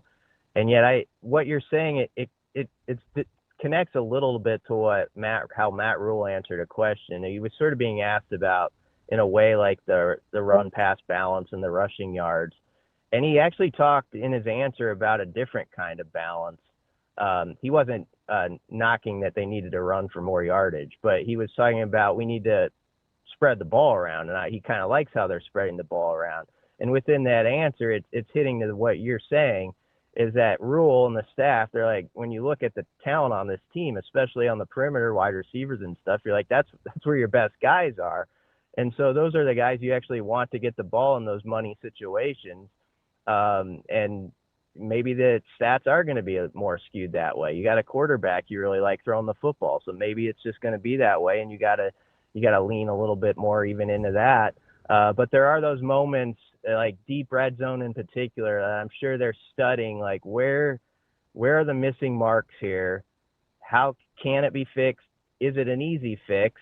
And I like how Holgorsen always talks about, there's some stuff you throw out too. And maybe there's a couple things this week that you look at, you say, this just isn't working for us. We thought back, on a quiet Tuesday in August, this sort of thing was going to work here. It's not our strength right now. Let's focus more on this thing that is our strength. And so, yeah, that's going to be really interesting. I don't know what the answer is. I don't think there's an easy one, but how they come out of the bye in basically showing the fan base and everybody, this is what we've identified as what we're good at, and this is what maybe we've moved on from a little bit. It's so fascinating. It's just why I'd love to just sit and hear the back and forth, right? Because you're so good at RPO, right? And we saw it. Lindemeyer, the flips, the decision-making, Dylan holding the ball. But sometimes I think, guys, do they just want to line up, be able to run toss or, outside or outside zone or stretch, right? Where it's like. Can I ask a question? Yeah, hang on. Okay, just, sorry. Yeah. After okay. So, where you getting two back with the tight end and you run toss because you feel like it it's a way to get the ball on the perimeter, but how does it affect your defense psychologically in short yardage? You don't know unless you see the outcomes of both. So that's where the real dilemma lies. Mm-hmm. You know what I mean? Yeah. What's your question? So my question is, I guess, from a practical standpoint, is there, and maybe it is more And psychological. I'm not like run the damn ball guy, like getting 22 personnel. Yeah. I'm saying there has to be a little bit of a dilemma when the field is condensed, what we need to do versus playing to our strengths. That's what I'm saying. So I guess my question, and in short yardage, like short field situations where things are condensed, maybe this is the answer. But I guess my question would be to either UDB or Brian, like, is there a practical difference, or is it just psychological, of running outside and doing a toss, or just doing what I call the extended handoff plays, where it is an RPO, you get the ball out quick to the perimeter? Like, practically speaking, is there a difference? What do you think, Damon? Well, I think my mind says there's a difference because of wear and tear and physicality of it. Okay. But how much of that do you have to do over time? If that's not who you're going to be anyway, yeah, I think maybe you just cut through the chase and get the ball on the perimeter. Yeah, like if you're only. Do you know what I mean? But if you are going to want to be a team, that in November can go to this where you wear teams down, you better figure out how important it is to you right now. But that's something you have to do like 30, 40 times over the course of a game, not 3 or 4 times when you're in goal line. I don't know what the number is, but I think it's a mindset. It's a cumulative thing. Yeah, it's a mindset. How much do you think it happens, Damon, too, or is it useful where, okay, Rule expressed his great respect for a player like Jayshawn Barham and like what he did, number 1 for Michigan, and how he could be a top 10 pick. Is there use in like not making it as an excuse for your team, but also like to get in their heads, like, look, you played a top round pick there. There are going to be other games where you can grow from that experience, but not everybody is that guy either. Like I don't know. There's something like I think that's almost useful to get across to your team, like not backing down from Michigan by any means, but look, they had some dudes over there. They got the best of you. They got in your heads a little bit. Take that experience, but not everybody's going to be them either. Yeah. And I just wonder if that's useful from a psychology standpoint. I was telling KC real time during the broadcast because you could kind of see what was happening with collapsing the edges and getting the short corners with the pass rush. I'm like, I don't know if Nebraska has it in the arsenal this week. But one thing I think they'd like to see is you have to find a way to make Michigan pay for being lighter and faster on the edges. Yeah. Right? So I just – and it's too myopic for me to say, well, why don't they just run it at him? Because or and I don't know, maybe they could not get an empty as much. Hindsight is going to be what it is. That's why I think the bye week is so fascinating on – hey, if we get a 238-pound speed guy and he's just running around corners, like what else what are some alternatives that fit within how we want to play? So is there a way? That's what I think is going to be important. So is there a way to make them pay for pinning their ears back and getting upfield without power? Like sprint draw. Like if you go, if you just like AI, like sprint draw or lead. There's a couple of things because you can punish the over pursuit rather than the lightness, right? Yeah. So that you can take advantage of verticality. If I had to guess, that's probably where Nebraska went. It doesn't seem like they're a team. That's there's a reason we would run trap in 3rd and longs. Yeah. Because we take advantage of aggressiveness. Yeah. Right. Miami's not expecting fullback trap. Right there. Yeah. There's not. Right. They're getting vertical in crunch time because that's the way that defense played. But not everybody. Again, hear my heart. I'm not saying, well, just do that. It's in the 90s. It works. I'm just saying, like, that's an alternative. Philosophically, that's something you could do. Because to me, this just doesn't seem like a team that we're a third of the way through the season. I don't think they're just going to beat people up. Yeah, and we saw BC and people counted it. People count it. Well, it does count as like one of the big plays. But Nebraska's playing quarters, which I think they have to decide how much of that they want to do and they don't want to do. And you get caught with QB draw with numbers in the box. Yeah. Right? Like, that's something you're going to look at and say, all right, is this how we really want to play this? What are we willing to give up? It's just a teachable moment. It doesn't have to be doom and gloom. It's okay. How do we want to play this moving forward? Yeah, because it happens. They go back to again. People do this though, right? This is the thing we people do. did it to Florida in the bowl game. We just ran QB trap, and T-Fray's practically walked in the end zone. Right? Like, so it's not new. You just have to decide what you want to try to take away when teams do that to you. That's why I'm fascinated by the bye week, BC. Yeah, me too. Just to see what they come out with, as I said, maybe gets discarded. And I think on the offensive side of the ball, in balancing like your tough critiques on yourself, but also, Rule said it in his press conference Monday. You score 27 points against a good defense, maybe a really good defense. They'll be top 4 or 5 in the league. I mean, that's a point total you would have killed for, a year or two ago. And so I think within that offensive room, they're like this whole conversation has sort of been about, we talk about balance. There has to be that balance of, obviously you guys know where you got worked in certain spots. We're going to go over those things and see how we can attack it. But there's good on that tape too. And you got to do that part where you're boosting guys up too, because there is, and it's fair because this fan base wants to win so bad.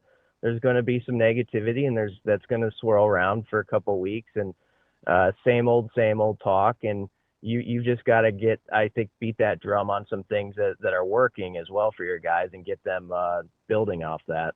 Yeah, and they tried a couple of screens, and man, Michigan, these guys just made plays one-on-one out there where it's like, I can see where that's going to get creased, right? And conversely, Michigan turns around and runs one, and it's a big play on third down, right? You want them in 3rd and 9 there when Michigan converted on that drive, right? That's got you where I want you. But the result was Michigan had the edge in the trenches. As much as they had the edge in the trenches, and everyone acknowledges that, I think Nebraska lost that game in space. I really do. Like 100%. One team I agree made people miss, and another didn't. And there you go. Yeah. That's our guy, Brian Christopherson, Husker 24/7 BC. Appreciate the time as always. We'll talk to you next week. Heck of a segment, B. Appreciate your patience. Hey, for Michigan State, make sure those bums are down on the field where they belong. All right. Yeah. We'll get them out of here. All right, we appreciate it, buddy. Thanks. That's Brian Christopherson, Husker 24/7. I was shook. I know. It's like have a good call. I was like, why are you guys up here? Should I run to rewind this thing? Try it again. This isn't right. None of this makes any sense. We'll be back with Andy Kendeigh from KETV coming up next year on Hurrdat Sports Live.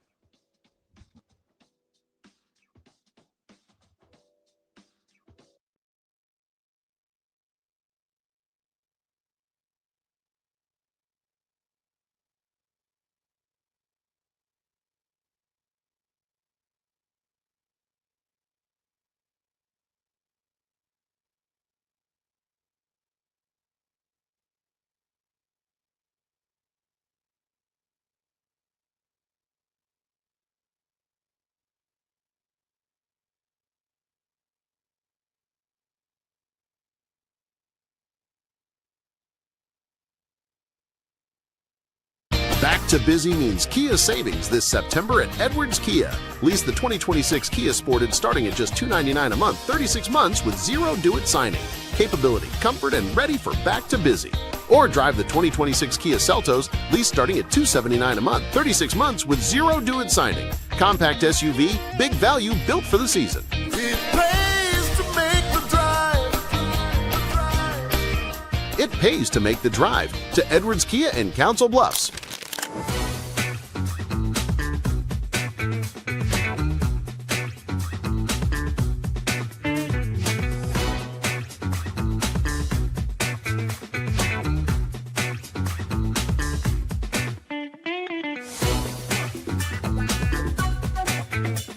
I think we have a lot to improve on. I thought our defense tonight was pretty lackluster, so that's going to be a big focus of this week. Is we got to be better defensively, and I think our serving can also improve, which that really goes hand in hand with defense. When you're serving tough, your defense is much crisper. So those will be two of the biggest focuses. All of defense, blocking, digging. So it's just that's by far, I think. They hit 250 The next highest was 173. That's hit on us all year. And I don't want to take away, like, Jordan Wilson she's, one of the best outsides we'll play all year. So that was a challenge. It's just we didn't make great adjustments like we have this year when a team's, gotten hot against us. I feel like we've been able to make adjustments and shut players down or at least affect them. And we just didn't do that tonight.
Aspirations can drive us. Sometimes a simple gesture is what fuels the pursuit of a dream. When it's time to make your dream a reality, we are here to help.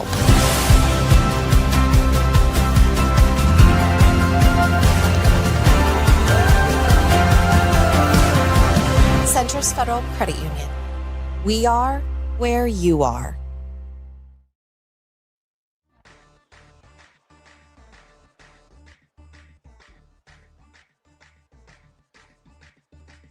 You're listening to Hurrdat Sports Live. Welcome back here, Hurrdat Sports Live. That's DBM Ravi Lulla here at Hurrdat Sports Bar and Grill, reminding you on October 8th, you got to wear black and give back for UNO's 6th annual Giving Day.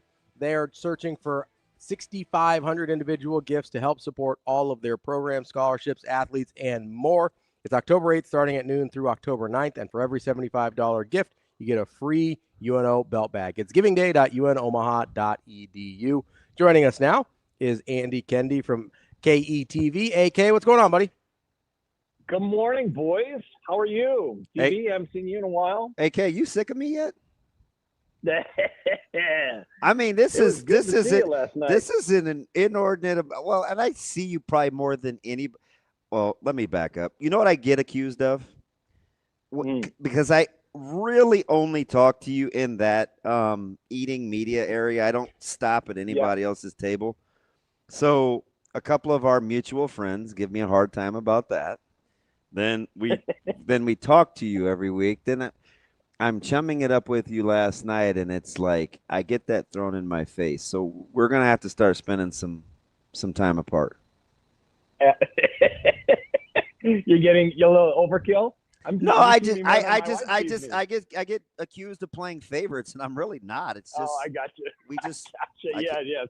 We are in the same spots quite a bit. Last night was pretty cool. You know, that Big Red wrap-up thing is really it's a sweet deal. And for people who haven't been outside the area, you know how unique that show is to Nebraska football, to the state. I mean, there's just nothing like it in a lot of markets in the country. And I just think that's a really cool, like, recap, look ahead. You got people who know what they're talking about, minus myself last night. So good. I think that's one of those outstanding programs. I think people just take that for granted. I really think that people, if you haven't been outside the area, you don't like it. Is really a cool show, and it's so well produced and well done. So tip of the hat to you, fellas.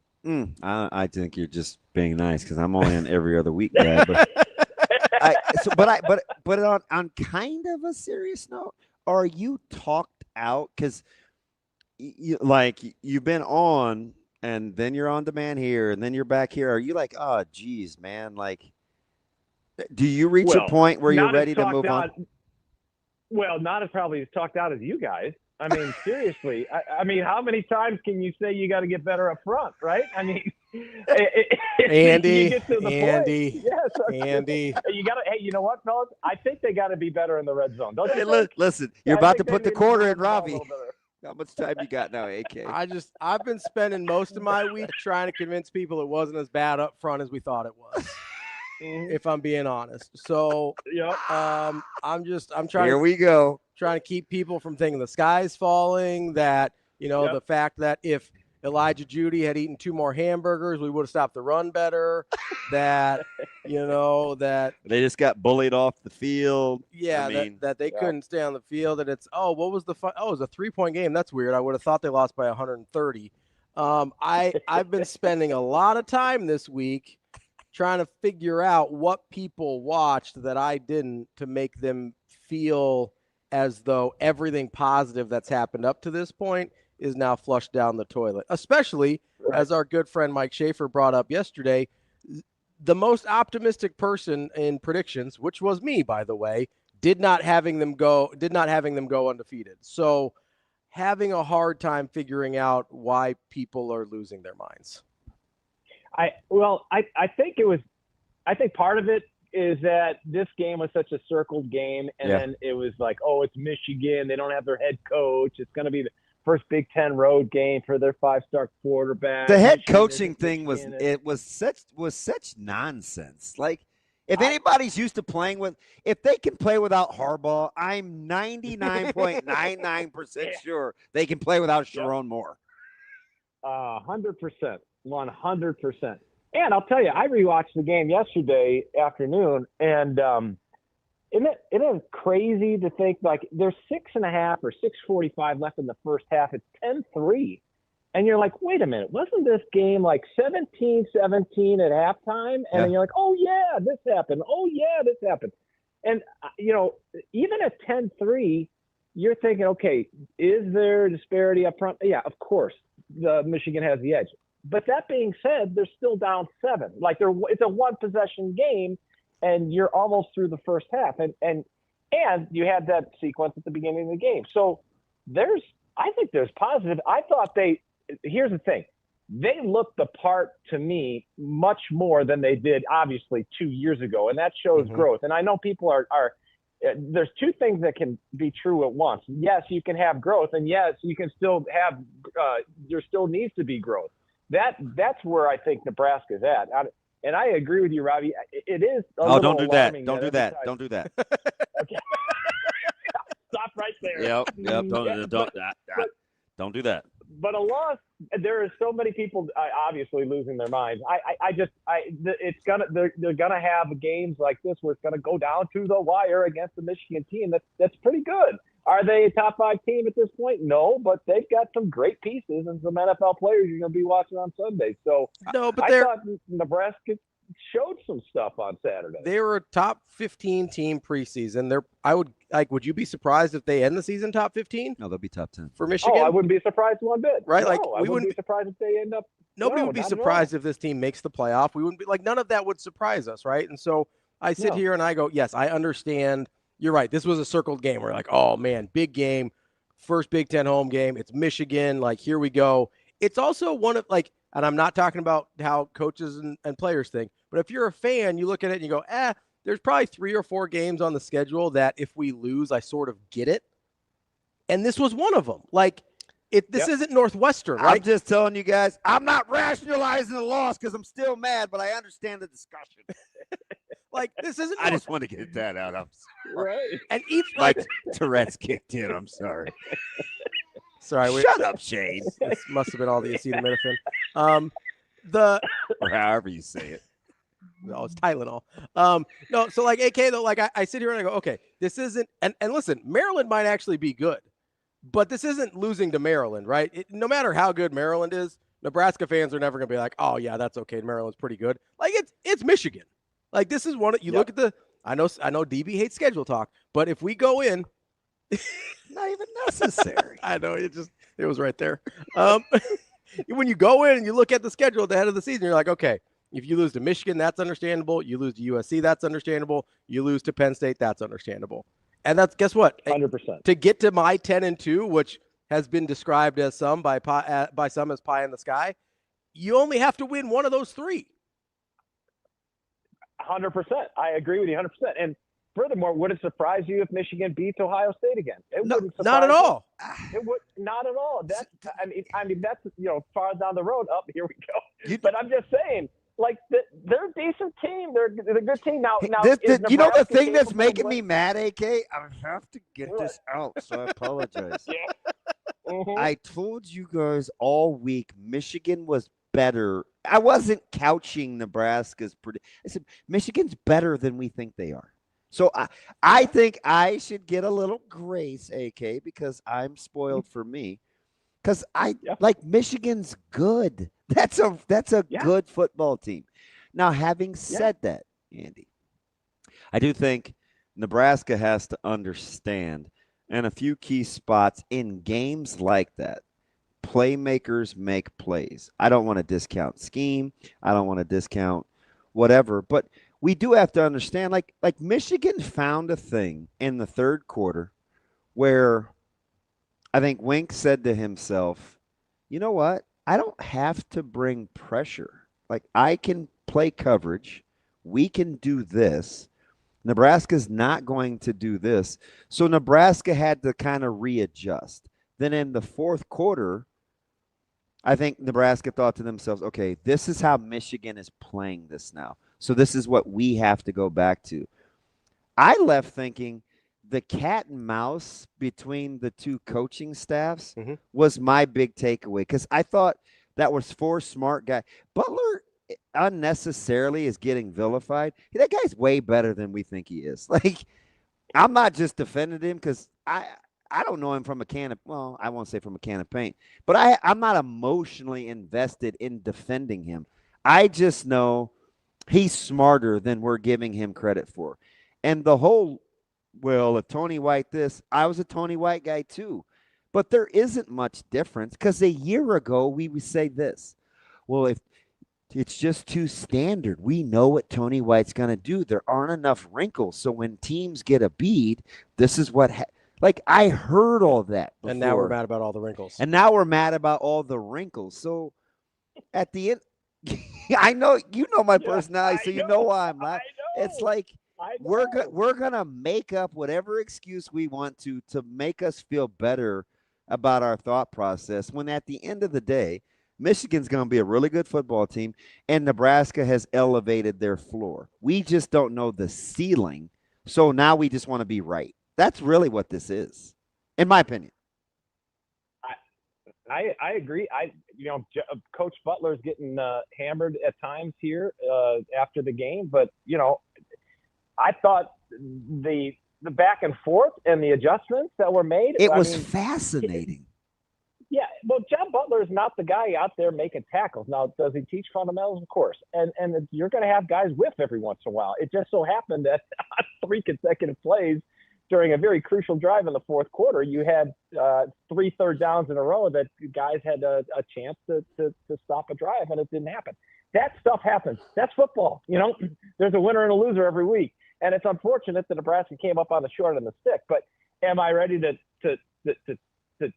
just trash the season because it didn't turn out the way that Husker fans wanted it? Of course not. I think Nebraska's a pretty good team. Do they have some warts? Of course they have some warts that they have to improve. But let's talk in about a month and a half and see where they're at, and see if this discussion is like, okay, you guys were really drinking the Kool-Aid, or hey, maybe you guys were onto something, that this team is pretty good. Yeah, and I don't know, man. So a helmet game, a culture game, like I heard it all. And, Michigan is still undefeated without their head coach. Nebraska is still trying to define the culture. They ran 22 more plays. They broke even in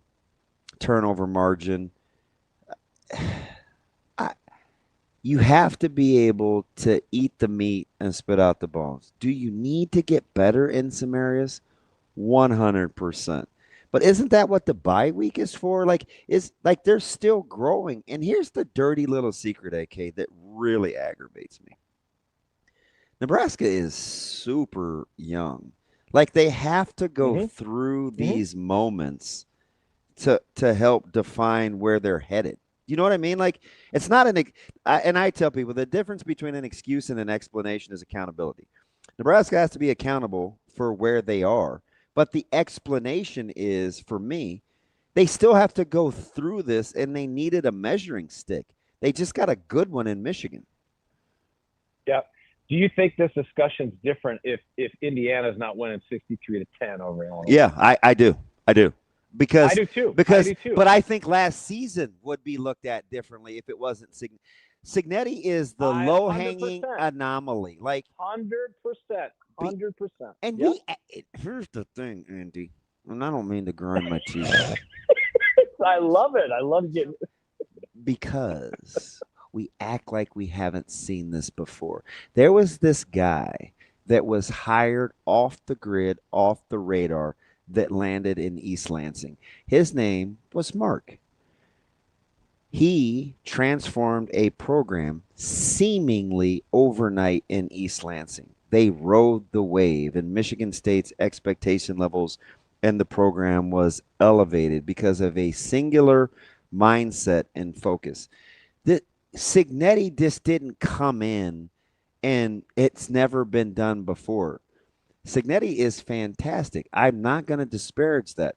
But let's not act like he reinvented the wheel. D'Antonio, he did the exact same thing at Michigan State in 2011 or 12 or whatever it was. So, I want to give the devil his due, but the fan bases get upset and bothered by their program's development because they think Cignetti is this singular anomaly. He's amazing, but I saw Mark do the exact same thing in this conference the minute he stepped foot on campus. So I don't know, man. I'm just trying to take it all in stride before I get involved in the hyperbole. And I give you this.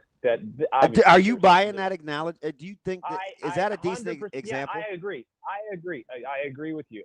In this day and age in college football, though, you do have to you have to designate an approach, right? So Cignetti is like he's sticking a finger in the dam, right? He's covering all the leaks, right? And at some point, is that going to continue to work? I'm not sure. He just brings in these hired guns, and it's working. No question. Props to Indiana. They are a football school. Now, the difference is, and you said it, Nebraska's so young. Look at their two deep. Look at how many first and second year players are on their two deep. And they're doing it by bringing in some high-profile transfers as well. It's a little sprinkle of both. So that while Matt Rulla has the foundation he's laying, he's also playing for the now, the ready-made,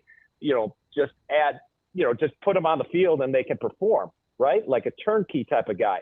So I actually respect the way Coach Rule's going about things, and I think in the long haul, I think that approach will benefit Nebraska better. Does that make sense? Yeah. I mean, Cignetti had Michigan State tops in the league 7-1 in 2010 and 2011. Or D'Antonio. Yeah, who did I say? Cignetti. Yeah.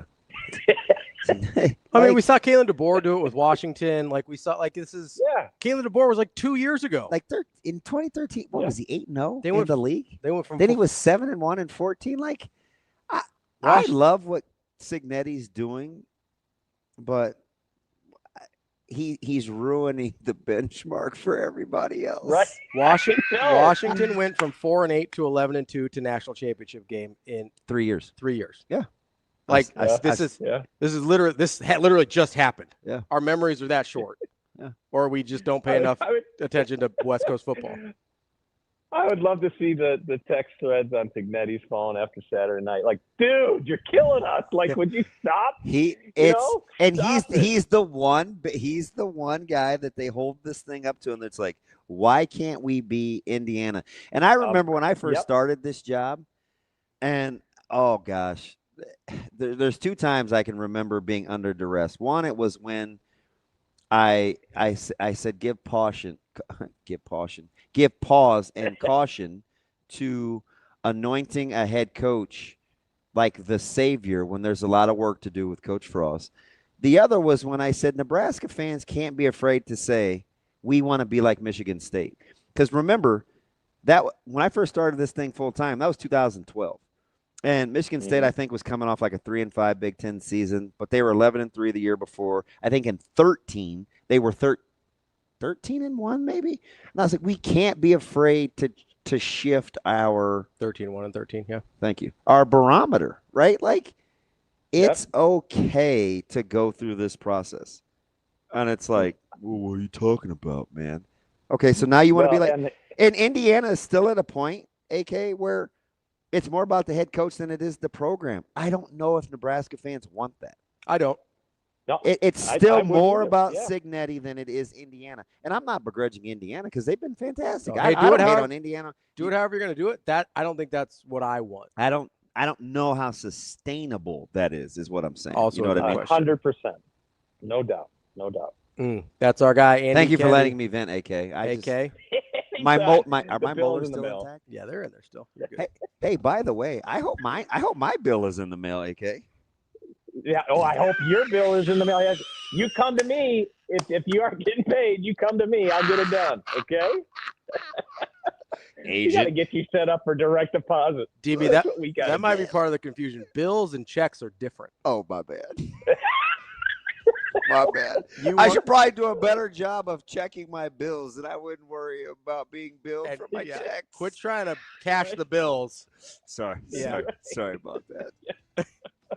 Andy, we appreciate the time as always. We'll talk to you soon. Thanks, AK. Thanks, fellas. Have a good one. See you. Coming up next, we got Mitch Sherman from The Athletic. Do you think I'm crazy? Oh, yeah. I'm not. Well, I'm not. We're all a little crazy, right? Yeah. That's why some of us need mentors, though. And there's a bunch of kids on Big Brothers Big Sisters list that are waiting for a mentor right now. That's why they're doing their 60 Men in 60 Days event to try and get more mentors for the 70% of their youth on the wait list that are boys. Just go to bbbsmidlands.org. It's just 4 hours a month to make a big difference. bbbsmidlands.org. Mitch Sherman from The Athletic coming up next. Lease the 2025 Nissan Sentra starting at just $275 a month with 0 down. Style, efficiency, and savings made simple at Edwards Nissan. Or sign and drive the 2026 Nissan Rogue Rock Creek. Lease starting at $409 a month. Built for every adventure, backed by Edwards' trusted service and transparent deals.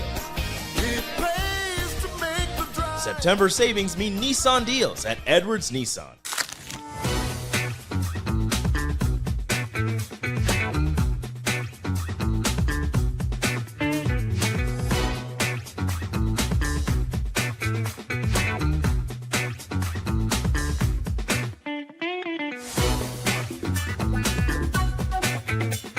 So it's a really good question, and I'm going to be.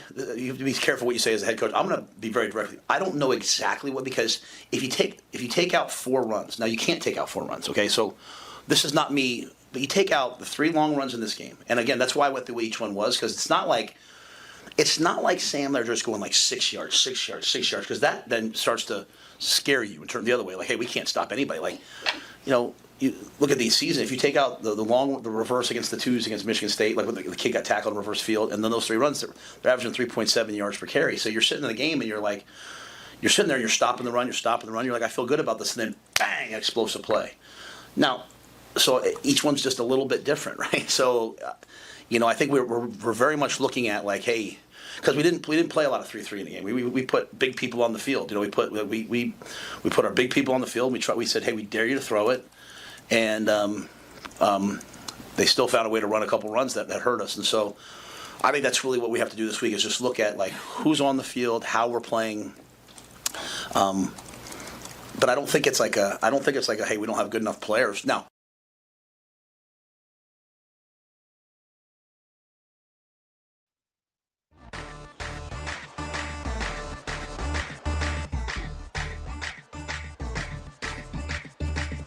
You're listening to Hurrdat Sports Live.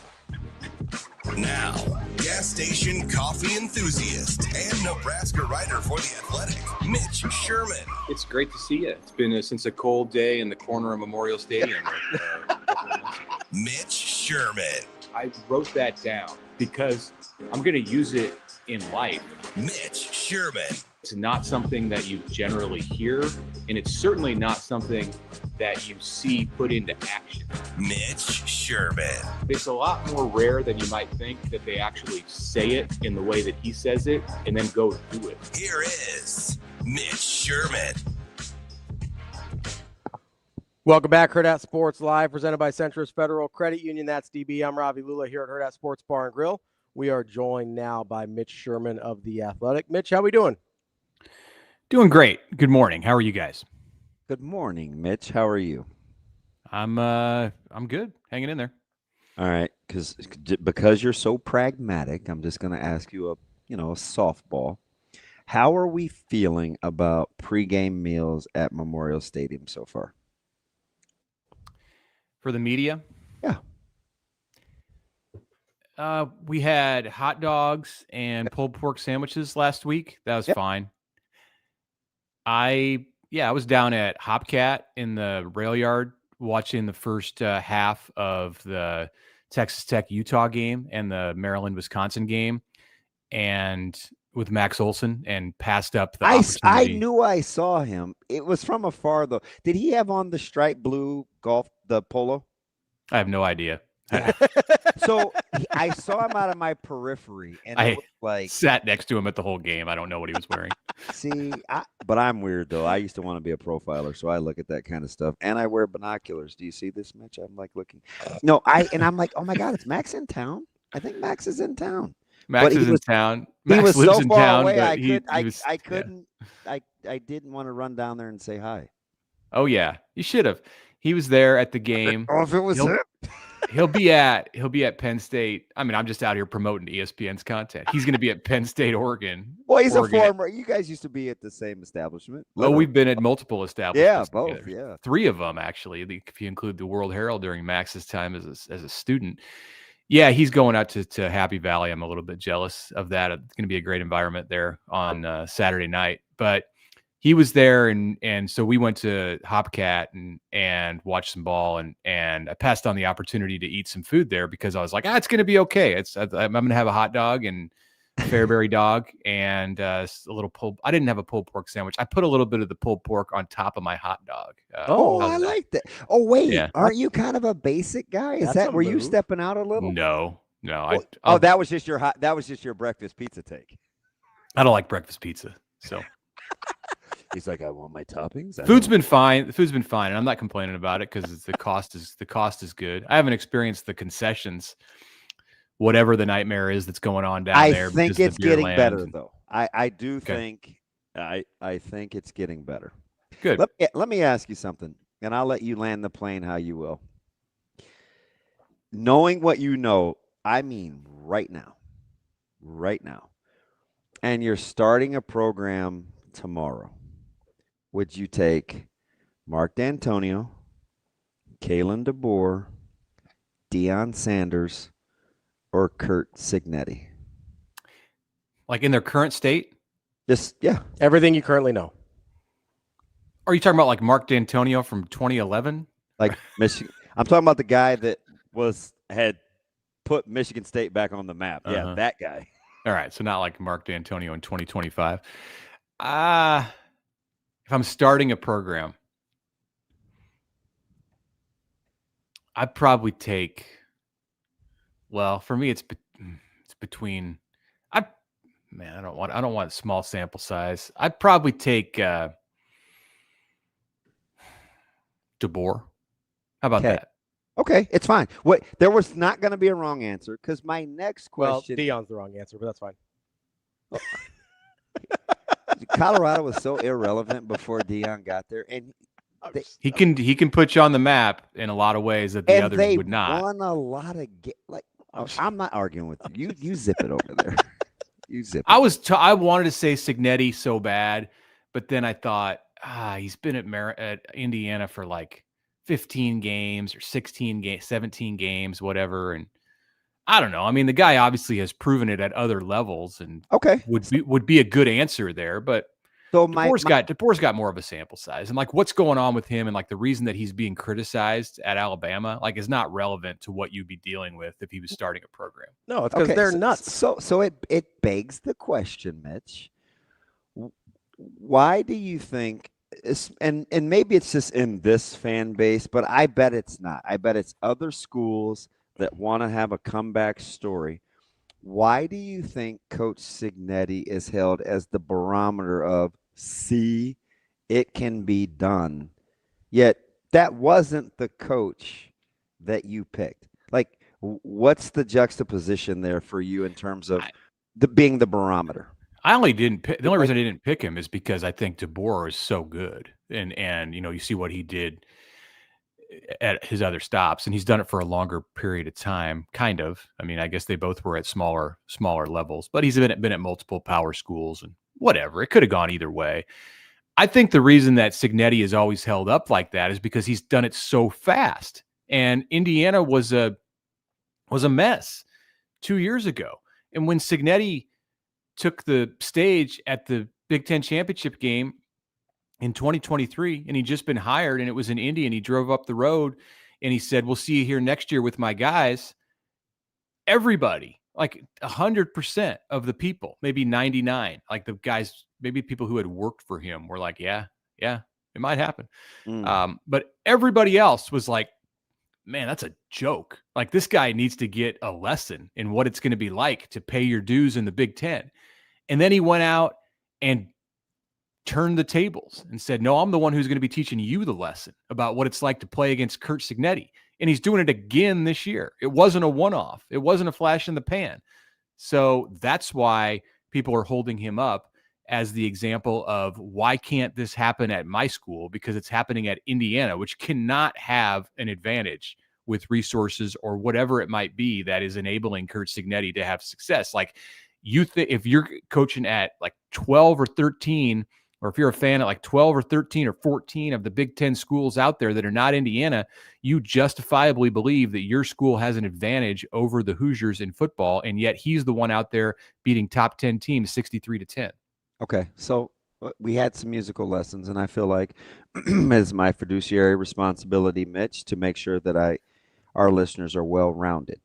So earlier with Brian Christopherson, I used a reference of a band called The Flies. Around in the 90s, they sang this song, Got You Where I Want You. I'm going to fast forward to 2024, 2025. There's a rapper. His name is Gunna, Gunna. Grammatically incorrect, but it works for him.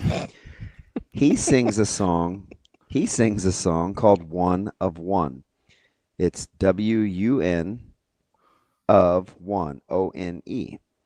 Is your opinion, when we use the barometer of Curt Cignetti, is he one of one in 2025? That was a long route. That was a long route to get to that question. We call that circuitous. We needed to include Gunna in that question. I just wanted to hear you say. Look, shout out to me. Also known as Gunna I just Wanna. wanted to hear you say it, and you nailed it. That's why we get along. I'm looking at his Wikipedia entry here. Otherwise, I might have had some trouble. Sniper, Jiminy Christmas. Wasn't that hard? Is he one of one? I don't see anybody else doing it. Well, you picked DeBoer. So you didn't ask me who was best positioned to turn around a struggling Big Ten program. My man hit me with so. And you asked me about starting a program from scratch, and Cignetti would have been a good answer too. But like, maybe his specialty is going to places like Indiana and taking them out of the dust and turning them into national contenders. And DeBoer would be better at starting something from scratch. I don't know. I had like 10 seconds to think about the answer. It wasn't a scientific thing. No. But yeah, I do. I don't think there's a lot of guys out there who could. He's got the perfect mix of like borderline. Well, it's not even borderline. Not borderline. It's arrogance. Listen, Mitch, stay right there. Is this a situation when we use him as a benchmark? Do you see this style playing at Notre Dame or Ohio State or Michigan or Nebraska? Okay. It's not going to be a situation where, first of all, those schools are not in the spot that Indiana was in when he was the perfect guy for Indiana. Like it's like Fleck was the right guy for Minnesota to do what he's done there. I just Signetti's asked the the perfect question guy for because I Indiana. like logic, right? I don't think that if Ryan Day left tomorrow to go coach in the NFL, I don't think Ohio State is going to be asking itself, how do we find the next Curt Cignetti? Like that's not the route for everyone. Mitch, much like Gunna, I took the roundabout way because I want everybody to think for themselves, right? It's just we pick him as the low-hanging fruit, and we're afraid to say he might just be the perfect guy for that job. Doesn't make him the barometer or the benchmark or the perfect guy for every job. But we sure do go to the Rolodex when we want to see it can be. And I'm like, you guys are comparing apples to oranges. And it's not to discredit him, but sometimes timing and situation absolutely matter, don't they? Yeah, sorry, I'm reading about Gunna here. I love it. Interesting backstory, but sorry. Mitch, that's why I gravitated towards you and him. He's got an interesting backstory, and you're willing to investigate, which when you think like that, we can get along. Sure. My man. Sure. Cignetti going to Iowa. I don't know what your question was, but he's going to Iowa this Saturday, and I'm intrigued. I'm going to watch that. I'm going to watch every. That's a minute of that tell-all game. Listen, there's three of those in the Big Ten, and I want you to rank them. Okay, you ready? So we got Indiana going to Iowa, Illinois, USC. Illinois going to USC, ding-a-ling. And how about this one? I'm not even going to Ohio State, Washington? Yes. Boom. Ohio State, Washington. I'm not going to give you Oregon's. He works with me, so don't give him any credit for being right, Mitch. But I picked those three games for a reason. Rank the three.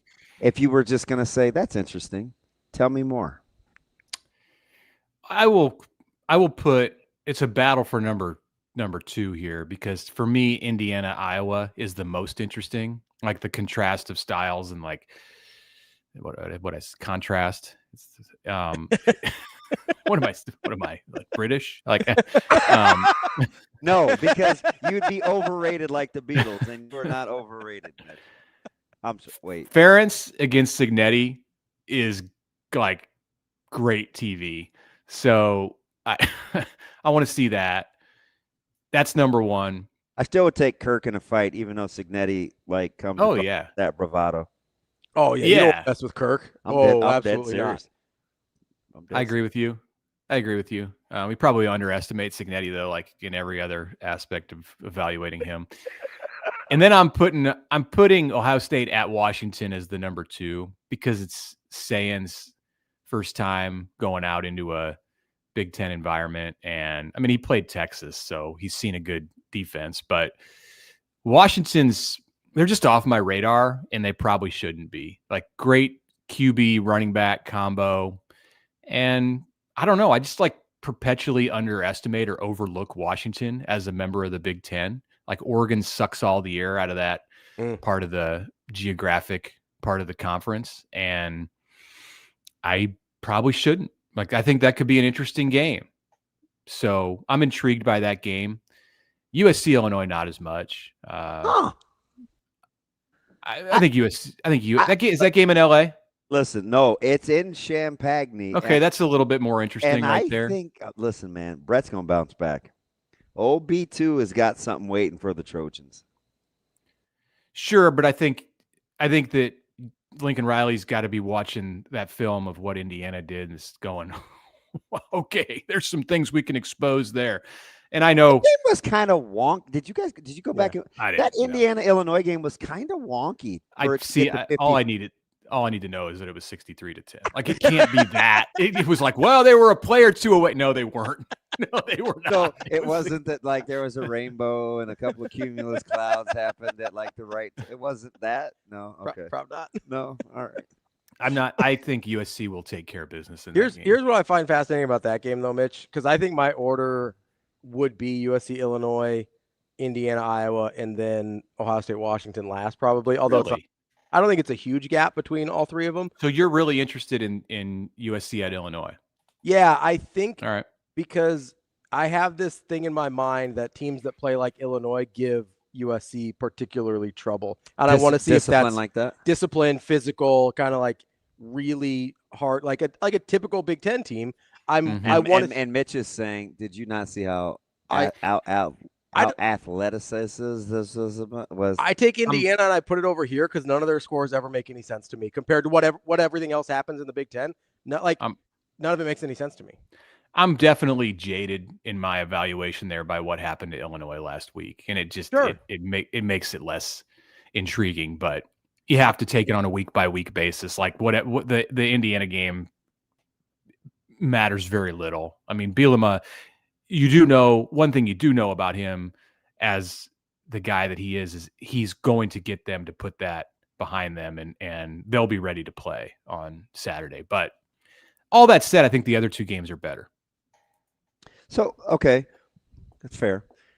Where in the pantheon of the national scope, are you starting with Oregon and Penn State as the obvious choice because of where they're ranked? Or is there something else that's happening this week where you're like, I think that may be a better barometer? Well, let me see. You got Alabama, Georgia. That's interesting.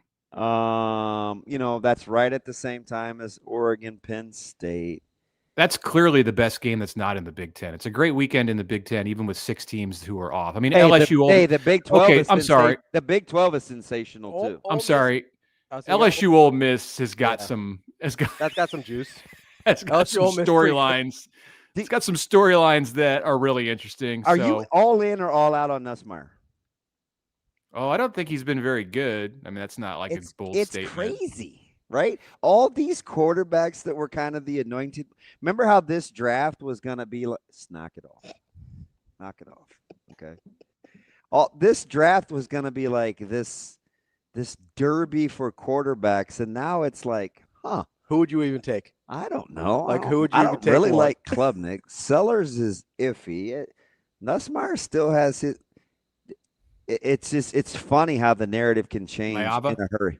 Mayaba's what's he like on the? I don't know. He's been statistically the best quarterback in the country. No, and I agree with you. Although if you get it, but that's a Lincoln Riley creation. Although Lincoln Riley created Caleb Williams analytically, Baker with Mayfield, advanced stats. Dylan and Mayaba are right there. And I know Nebraska fans don't want to hear that because we love hating on Dylan sometimes as a minority population base. I said minority. I'm not saying.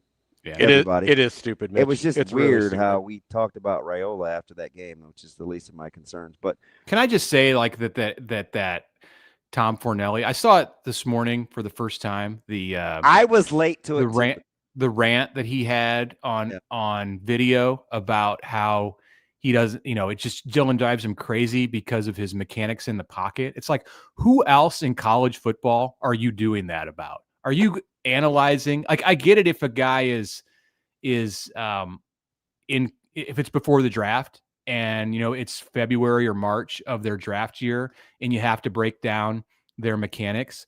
But when they're a sophomore in college and they play for an unranked team, who else are you shining that light on? Like, are they doing that to Carson Beck, who plays for the number 2 team in the country, or Mayaba, or Nico, or DJ Lagway? Like, I was way late. Why? Right. Why are you all over Dylan like that when he's completing? Right. What? Right. He's way more in the spotlight. Like, I do not get that there is a narrative out there or a national movement to hate on him that much. Are you that bothered by the fact that he mimics and looks like Mahomes? Like, is it all about that? I don't. The level of criticism and just like the things that people are reaching to want to criticize him about is bizarre. Did you see the second part where he says that he thought Bryce Underwood was doing more better pre-snap pre-snap. and better at reading defenses than Dylan Raiola is? I did not, but like if that's the I saw some other guys. I thought it was like a Michigan podcast of some guys saying that wasn't Fornelli, right? I saw some Fornelli three guys sitting together at a table. Was he in that? He's in the middle. That's the Cover 3 podcast. Thank you. That's insane. It's one of the dumbest things I've ever heard somebody national say. Like, I don't even think I'm exaggerating. It's one of the dumbest things I've heard. Mitch, it's not like we're going to be out in the street holding hands, but we are so in lockstep. I had no idea. Come on over. I'm just right up the street. Oh, God.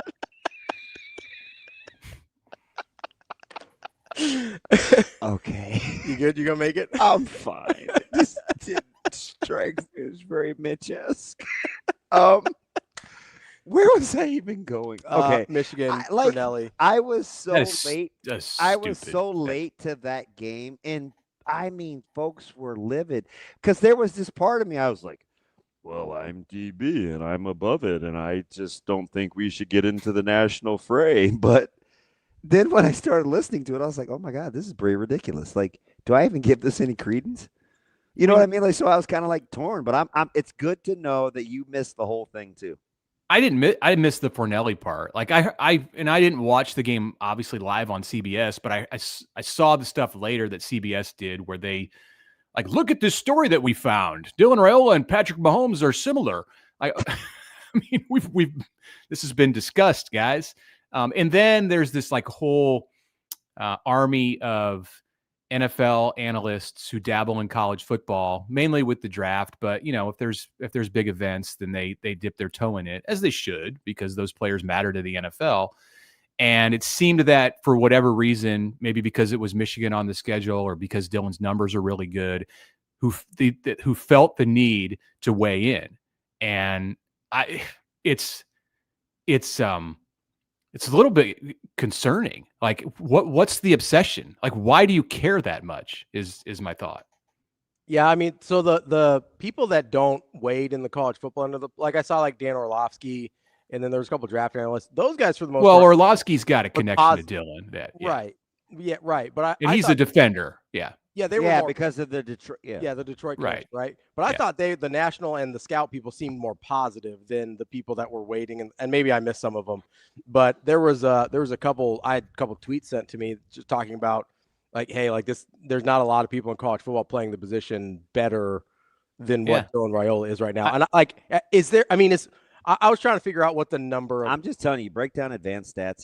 He's top 4. I mean, he's the only. I know this for a fact. He's the only player in the country with 1,000 yards, 10 touchdown passes, 100 completions, and doing it all at a 75% completion percentage. Like he's the only one, right? And still just the one turnover. And I don't want to like make it out to be that he's playing at like this level that,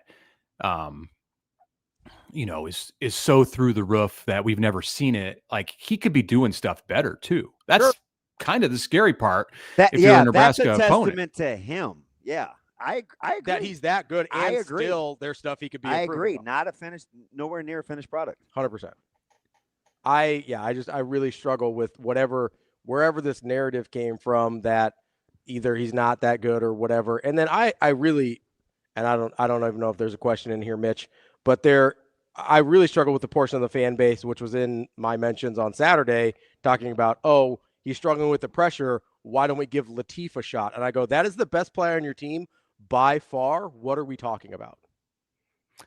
Yeah, they're right.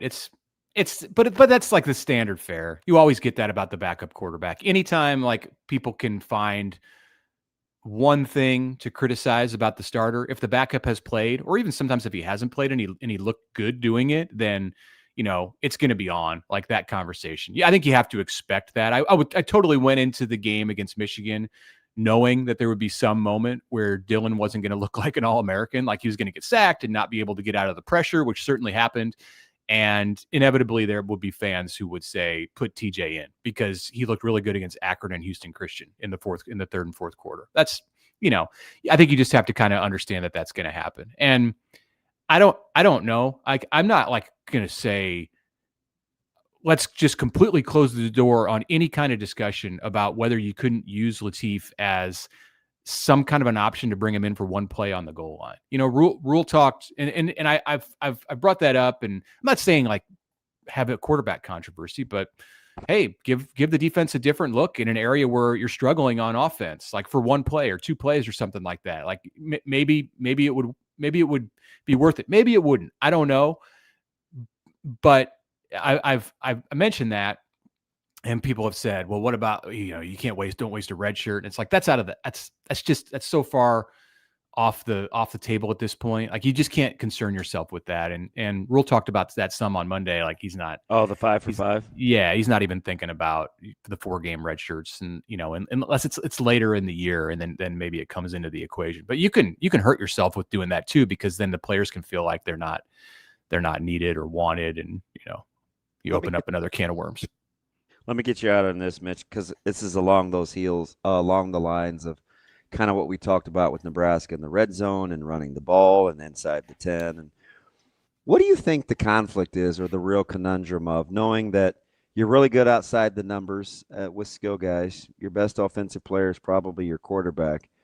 But, in the long run, in October and November, you'd like to be able to run the football too. What do you think the degree of difficulty is in landing that kumbaya plane for the staff? It's pretty difficult. Seems like it. I probably there. I don't want to rank the areas of difficulty, but the one that comes to mind for me first is finding a back who you rely on other than Emmett Johnson. So Rule was pretty blunt about that today and the Monday, and the task that he assigned his offensive staff. And it's unfortunate that they got to this point. I love his forthrightness too. That question, the answer was fantastic, and we still picked it apart. I knew exactly what he was saying, right? Like, that's between him and staff and the team, and the onus is on the guys that coach it, right? Yeah. I want to know as the boss, but I am going to kind of give you the autonomy. Just figure it out before I have to do it for you. I like, and he said, Mitch, hey, you have to be careful as a head coach when you say this. Yeah. But right. He made himself vulnerable and said it anyway. I was like, and there have been complications for sure with that situation, because he held Mekhi Nelson out one game, and Quentin Ives was coming back from an injury, and Isaiah Mosey had to go still play slot learning, right? Well, and he's had to go pick up the slack from Bonner's injury and play the slot. So there's been a lot of moving parts there and stuff that's going on, but still, as an offensive staff, like, they should be farther along in identifying what they're going to do when they know they can't rely on Emmett Johnson for every snap at running back. So they've got to shore that up. And I think that'll be a huge objective here in the bye week going into Michigan State. And then beyond that, I think it's just getting creative, and they have the right guy at OC to be able to do that. Like, they're just probably not, as a team, going to be able to do some of the stuff that you would want to see them do in the run game, like in the power run game. They just aren't. Like, and you have to the quicker you can accept that, then I think the more quickly you can move on to being productive. Like, Dylan's so accurate with his arm that anything that you throw within 5 yards of the line of scrimmage has just got to be considered internally. Well, he's so part of the run game. Yeah, right. So yes, you have a lot of playmakers on the edge, and some of them in the right moment can bring it inside too and run behind your offensive line. So get weird, get creative, find some ways to attack it. Like, they should be able to do that, like, because they have the players and they have the coordinator to make it happen. So it might not look like what Nebraska fans and what Matt Rule envisioned in the offseason, but there's still ways to be effective as a running team, even if it doesn't show in the rushing yardage. Like, short passing yardage is just going to have to be a part of that. I'm stoked because I think the staff is exceptionally bright. Like, so I'm excited because it's so hard. It's like scheme versus talent versus what's the talent within the scheme. I'm getting guys healthy. Like, this is the fascinating thing about coaching, man. And I'm pumped because I think they're bright. Yeah, the rush defense is a more difficult situation, I think, because you can't just start moving. Well, it's not as easy to just start moving pieces around and say, hey, we're going to do it in an unorthodox way. Like, they have to be able to just line up and stop the run. And have questions about this team's ability to do that. 7.7 yards per carry. That's the number for the 2 power conference teams that Nebraska's played this year.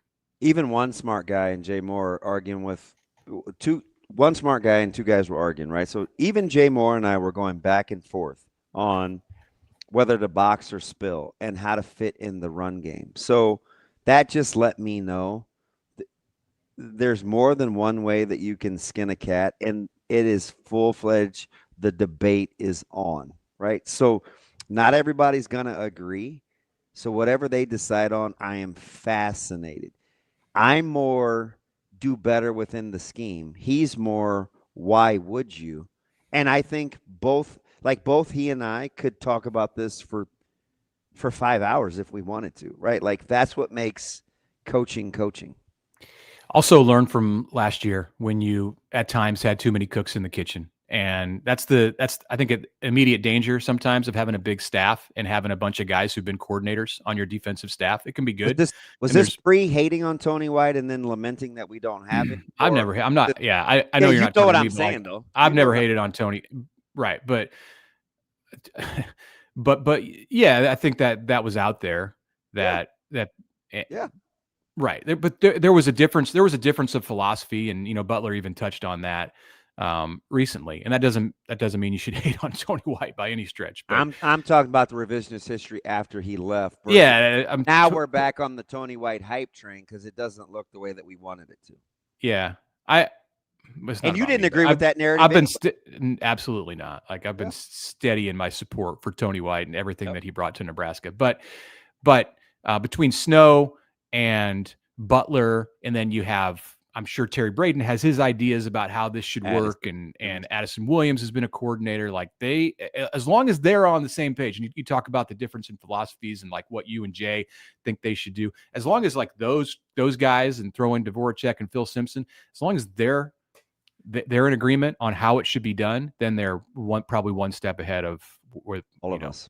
Yeah. That's Mitch Sherman from The Athletic. Mitch, appreciate the time as always. You've had some doozies. This one's up there. Good. It was fun. He low-key just said, come on over. No. We got a half hour. We have a half hour left. I got to get out of here anyway. So the invite's off the table. We got a half hour left on the show. We'll be right over after that, Mitch. We'll see you later. Thanks, Mitch. Bye-bye. That's Mitch Sherman from The Athletic. Who says that? He's coming over. I'm right up the street. Can I do something real quick before you? It's not very often I get. Yeah, he got you. I was shook. Who says that? Can we do something real quick without you getting mad at me? Absolutely.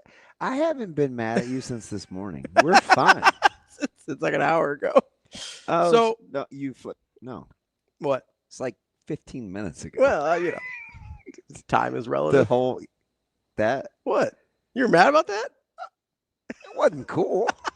What'd you do first? It wasn't the right one. Oh, okay. I know what you mean. No, that was the joke. Okay. Allegedly. I was just giving thumbs up. That's fine. Good job, buddy. Thumbs up. See? What? How is that make you mad? You better shoot your shot now because it's progressively getting worse. So I was, as we're having this discussion about quarterbacks and national narratives and things like that, I know that I give a lot of, I joke around. I'm not really joking about DJ Lagway and Arch and some of these guys, right? I joke around, but I'm not really joking. Austin Simmons getting benched for a D2 guy, a good D2 guy, but his name's Trinidad. And it's not Tobago. No, it is not. I've been there. How about Mitch reading Gunna? Incredible. Just elite stuff. So here's Andy Staples before the season of On3. We love our friends at On3. But Andy Staples before the season put out a list of his top 10 quarterbacks in the country. And I don't think, listen, the order may have been a little whatever. I don't think a lot of people would have argued with these 10 guys, right? Let me go through them real quick. Lagway, Sellers, Klubnik, Manning, Nussmeier, Mateer, Aller, Levitt, Mensah, Carson Beck. I think he was probably higher on Mensah than most. It's Mensa. Mensa? Yes. He's not a genius. I didn't want to put him in there. Ravi? There's an H on the end. I'm going to continue with I have him as my quarterback, and I'm in last place, which, by the way, I'm going to continue with Mensah. I will win. Okay. I will end up winning. Okay, good luck. I don't believe in that. Do you believe in your quarterback? Because it's been rough out there. I'm done. So make your lousy. I wanted to stinking go point. through. I don't think most people would argue with those 10 guys in some order. Is that fair? Say them again. Lagway, Sellers, Klubnik, Manning, Nussmeier, Mateer, Aller, Levitt, Mensa, Beck. And everybody's preseason top 10. In some order, right? Yeah. All right. Almost everyone. Like at least 9 of them. Mensa might have been a little bit, but he's actually the one that's performed the best out of that maybe group. Jennings for Mensa. Yeah. But like somewhere, you're close. Super close. Right? Yeah. I literally wanted to just take a second and look, and I'm not trying to be sarcastic here. Yes, you are. No, I'm really not. Like I wanted to put just hard data to what this is, right? That's code for. I just want people to know why I spent 4 months bringing this up every chance I could about thinking positive about our own quarterback versus buying into the national narrative. And we're still not there, even though we've got evidence now. So I'm going to lay it out real simple. So you do realize, and I can't. Oh, you're going to say I'm right. I know when you look nauseous, you're about to agree with me. Ravi. This is mildly disgusting. Not only are you probably going to end up being right because you wanted to defend Dylan nationally. Yeah. This is on the heels of, for whatever the reason, people being hard on Dylan. Yeah. Despite what I'm guessing you're getting ready to present. Well, and a really, really, really good week against and a good some defense. of them are in our own backyard. Can I take these off? Yeah, if you want to, that's fine. You can still hear me. So the only guy that's even close to Dylan's numbers is Mensa, the one guy that we are not sure would have been in the top 10, right? He is 67%. That's worse than Dylan. 11 touchdowns, same as Dylan. 2 interceptions, worse than Dylan. 1,300 yards. He's got Dylan beat on yards. Now, Dylan didn't play like almost a full game because of them being up by 100, but whatever. So Mensa is the closest one. Let's go to Carson Beck. And you realize you can't take you can't take the opponents away because he still is the first quarterback since Georgia to throw for 300 and 3 touchdowns on Michigan. 3 touchdowns against Michigan. 100%. Okay. And also, everybody in the country has played at least 2 crappy teams at this point. That's what it is. That's the first 4 games of the season. Cade Klubnik. I feel like I just got off a roller coaster. I'm a little nauseous. Cade Klubnik, right? We've thought this guy either was or wasn't good. I don't know. Last year he was really good. 60% completion, 996 yards, 6 touchdowns, 4 picks. Clemson's 1-3. Just in case you weren't sure. Carson Beck, who is in his 18th year of college football. He probably should have this figured out by now. And you like Beck. I like him more than most. Yes, I do. 73%. That's the closest to Dylan. Still worse. 972 yards, less than Dylan. 7 touchdowns, less than Dylan. 3 interceptions, more than Dylan. Okay. Let's go to Sam Levitt, another guy that I kind of like. Yeah, I drafted him. 61% completion. That's not good. In a Kenny Dillingham offense, that's not good. 748 yards, also bad. 6 touchdowns, less than Dylan. 3 interceptions, 3 times more than Dylan. Now, the one that might be the one I was the furthest off on, because until this week when he's injured now, John Mateer is going to be out for a month, has been pretty good. But even with that, let's look at 67% completion. Now he's got 1,200 yards. That's more than Dylan. 6 touchdowns, almost half.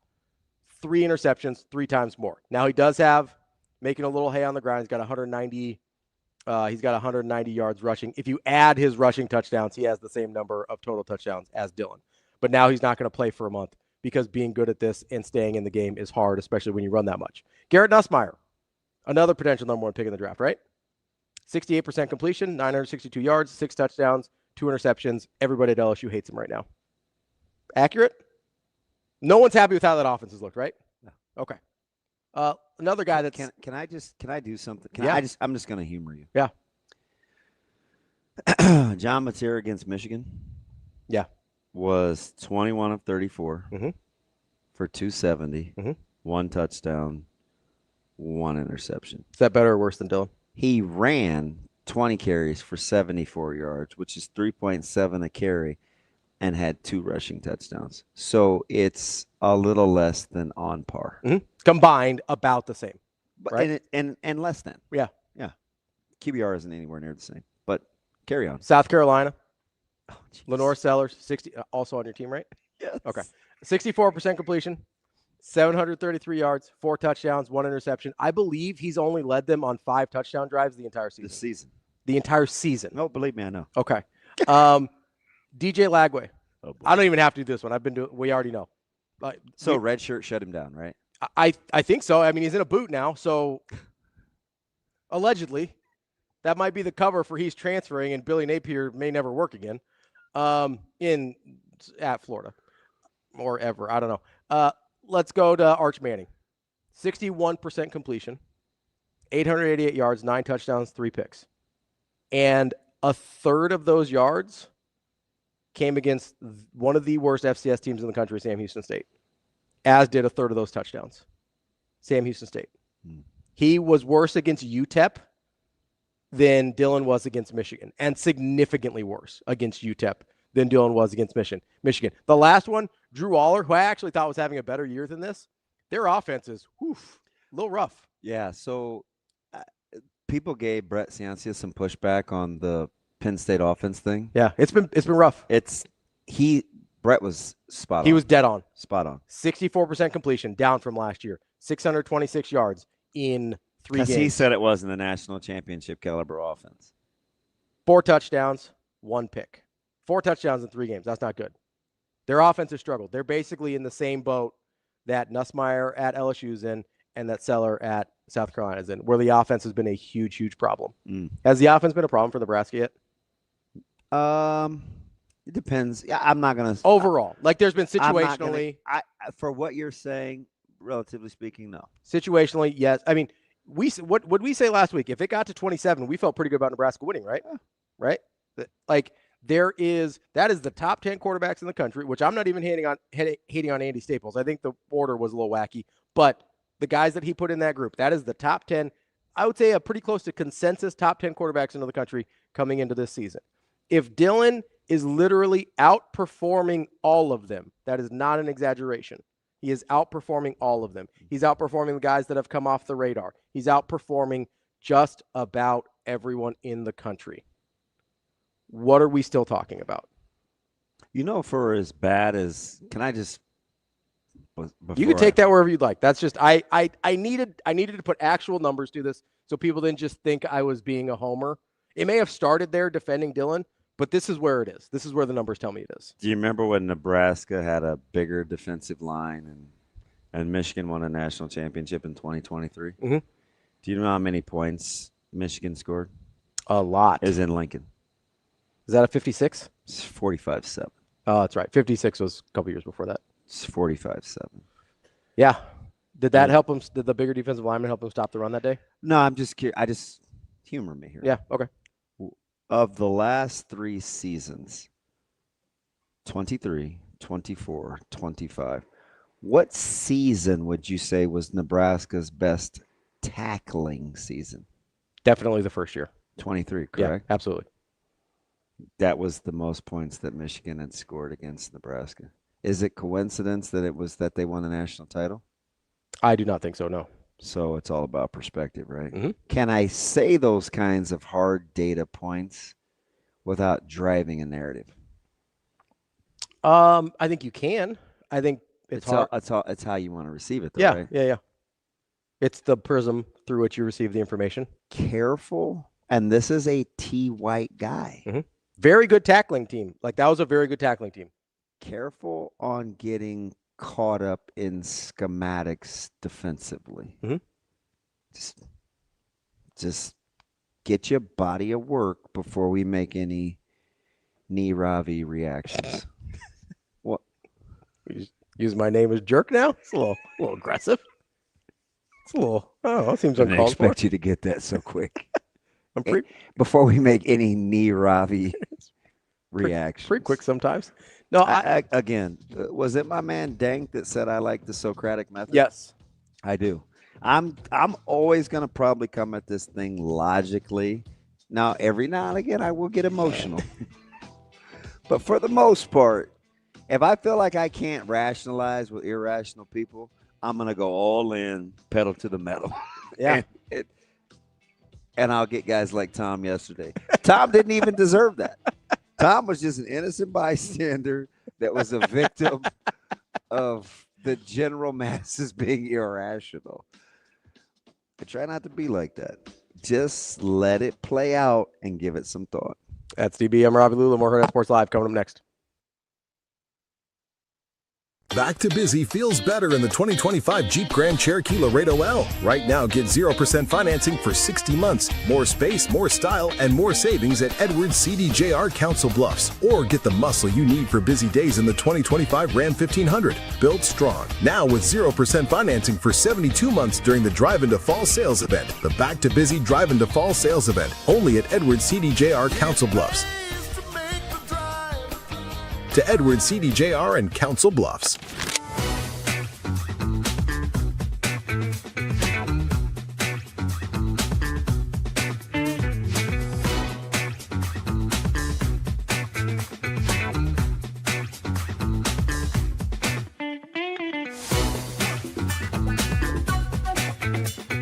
I'm really proud of her. She seems to be gaining her confidence, and it's really fun to be a part of, just because I think we give her some confidence too. Like, we all believe in her and she trusts us in that. So it's been really fun to see her grow the past few games, especially in the Creighton game, and then this game she hit 400. So that's incredible, and I'm really proud of her, and I hope she continues to do that. I feel like everyone plays better when they're having fun, and I think that's something I focused on last year, and I'm kind of trying to bring it into this year. When you're smiling, people tell me I don't smile a lot too, so I definitely understand where they're coming from, but I think everyone just plays more free when they're smiling and when they're having fun, and I think that's something that our team we all can do a little bit better of, because we're all so competitive and serious all the time. But yeah, I mean, I see where they're coming from with that, but that might just be how she plays.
At Centros Federal Credit Union, we have the tools and resources to help our members fulfill their financial goals, with a focus on building a stronger community for the next generation of leaders.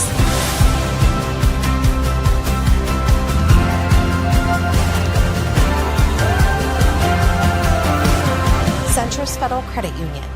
We are where you are.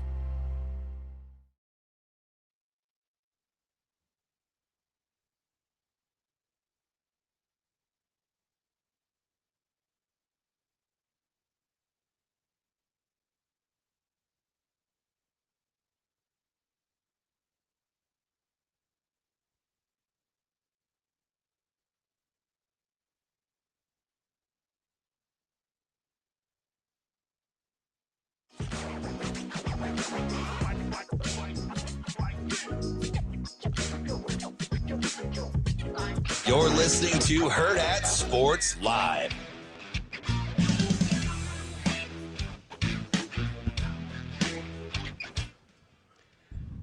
Welcome back, Hurrdat Sports Live. That's DBM Ravi Lulla here at Hurrdat Sports Bar and Grill, reminding you about our friends over at Centris Federal Credit Union. Whether you're looking for a mortgage, you're trying to make sure you've got your finances at your fingertips, or like a lot of us, trying to save a little money. You know, holidays are coming up a little faster than we know it. Maybe it's for emergency fund. Maybe you're going on a little vacation. Centris has the tools to help you save. From money markets to certificates to Centris Roundup program, they've got you covered. Learn more and open an account at centrisfcu.org. Terms and conditions apply. Federally insured by NCUA. That's a pretty good segment by Mitch. It was a really good segment by Mitch. Are you trying to steal my my conversational starter tactics? Oh, the asking questions? Well, and I'm not asking them to get the desired outcome. I'm asking them because I want to know how people feel. So then when they just answer them arbitrarily, yeah, I get to make my argument. Well, I'm fairly certain that method existed a while before you. Do you know that it's coming when I do it? Yeah, usually. Do you? Well, I know that you so like. You were all over the fact that Mitch was going to be like. I don't know what he's going to say. He's going to be like.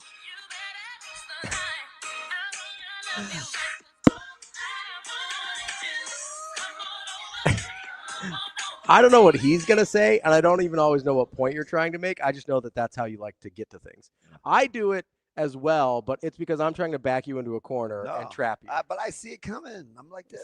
Sometimes I get you. You think I didn't know the whole quarterback thing was coming? That one I wasn't trying to hide. He could have said any coach. Yeah. He took DeBoer. Yeah. I didn't know. Even if he took Cignetti, I had a follow-up question. Yeah, and we didn't get to it with him because we kind of went all over the place. But he is the coach that ruins it for every coach in 2025. Cignetti's why Napier's going to get fired. Cignetti's why Napier's why Napier's going to get fired. You're right. We're on year 4 with Napier. Okay. 4 or 5. We might be on year 5 with Napier. I think it's 4. We're pretty deep into the Billy Napier experience at this point. I think they know what they're getting. And they're getting DJ Lagwin a boot for the rest of the season. Yeah, but guess what, though? What's that? But that's not always the case, though, because look at your guy Norvell. You're going to come out of the back end on that dude. Yeah. But it's been up and down a lot with him. I know. Struggled early for first. Sometimes it's about patience. Couple years. Year 3, it took off. Year 4, they were 13-0. Year 5, they're 2-10. And here they're back, looking good again. I like Norvell. I think he's a good coach. I also thought if they didn't have a good year this year, he was going to get fired. Are you jealous of my musical range? I know you are. I know you are. I don't know. A lot of the stuff you sing is not for me.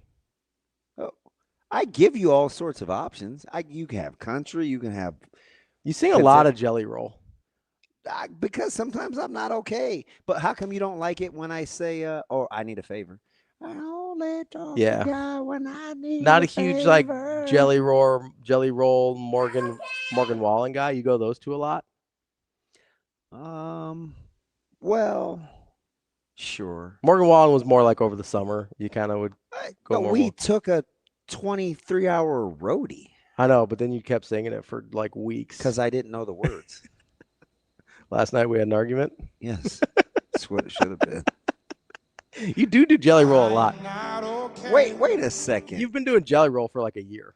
Because he has like 4 songs that I can vibe with. That's fine. I'm not a huge Jelly Roll guy. So. And listen, he's on the I don't want to put your business out in the streets, but I don't know what he's on, but he might be on the same thing I'm on. Tirzepatide? Yeah. From my guys over at Next Gen Male Medical? Yes. Yeah, absolutely. Jelly Roll might have hit Nick up. Hey, you might have, man. Stuff works. Nick is a funny dude. I'm down like 45 pounds. Hey, and Nick's gonna introduce me to Sir Moylan. You doing the injections or pills? Whatever one is more soluble.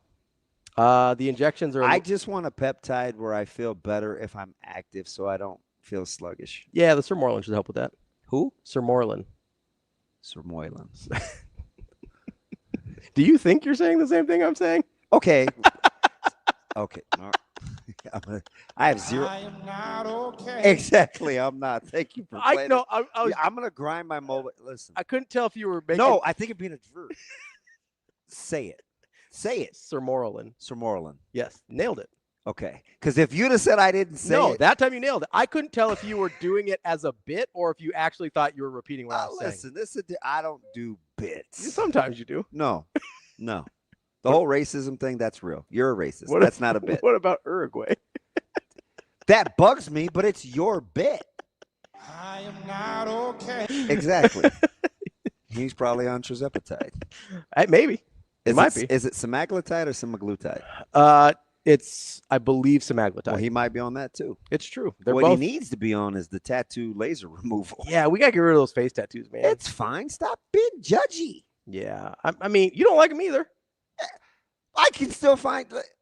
I don't love him, but there's Joe. That's not the reason I don't like the music. It's not for me. If there was somebody who I really liked that they had some face tats, I'd get over it. My man said, "Come on over." Hey, no, I'm just right up the street. Yeah, you were real quick to dismiss the invite. I don't know about that, man. I thought you and Mitch were tight. Well, I assume it's some semblance of a gated community. Oh, I don't know. I've never been to his house. I don't want to judge. I have no. But I do like context clues. I have no idea. Deductive reasoning. I thought you were more Socratic. In my methodology, yes. I don't listen. Okay, I'm done.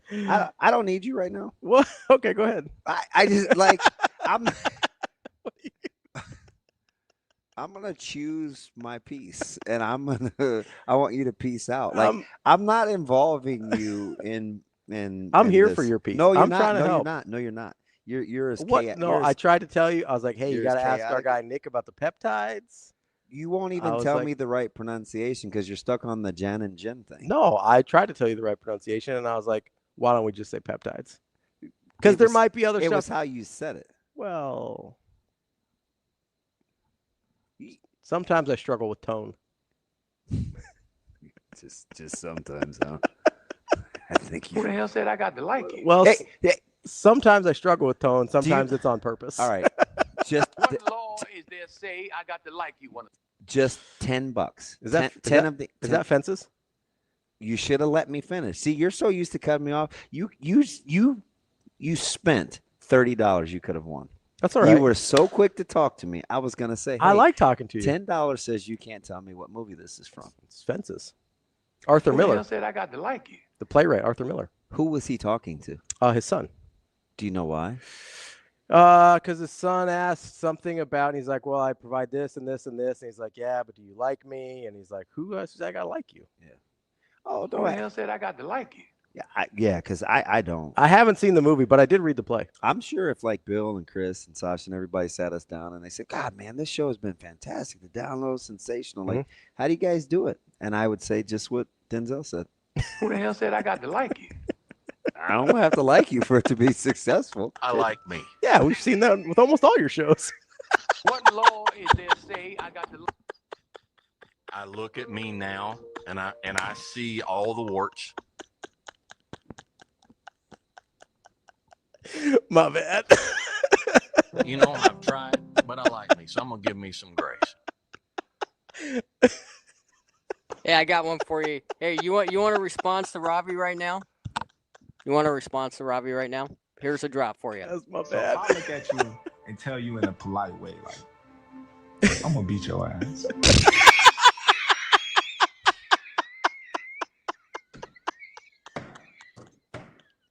Where'd you find that? That's an incredible That is drop fantastic. to just have. Where'd you find that? And I'm looking at you straight forward in your eyes. I'm gonna beat your ass.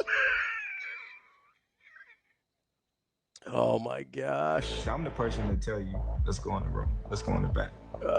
Where ain't nobody around. Let's see who come out. Oh, that's my man. That's Terrence. That's the kind of stuff he says. Yeah. I'm not going to announce it. I can't believe you. So if I look at you and tell you in a polite way, like, wow. You got issues. I really don't like you.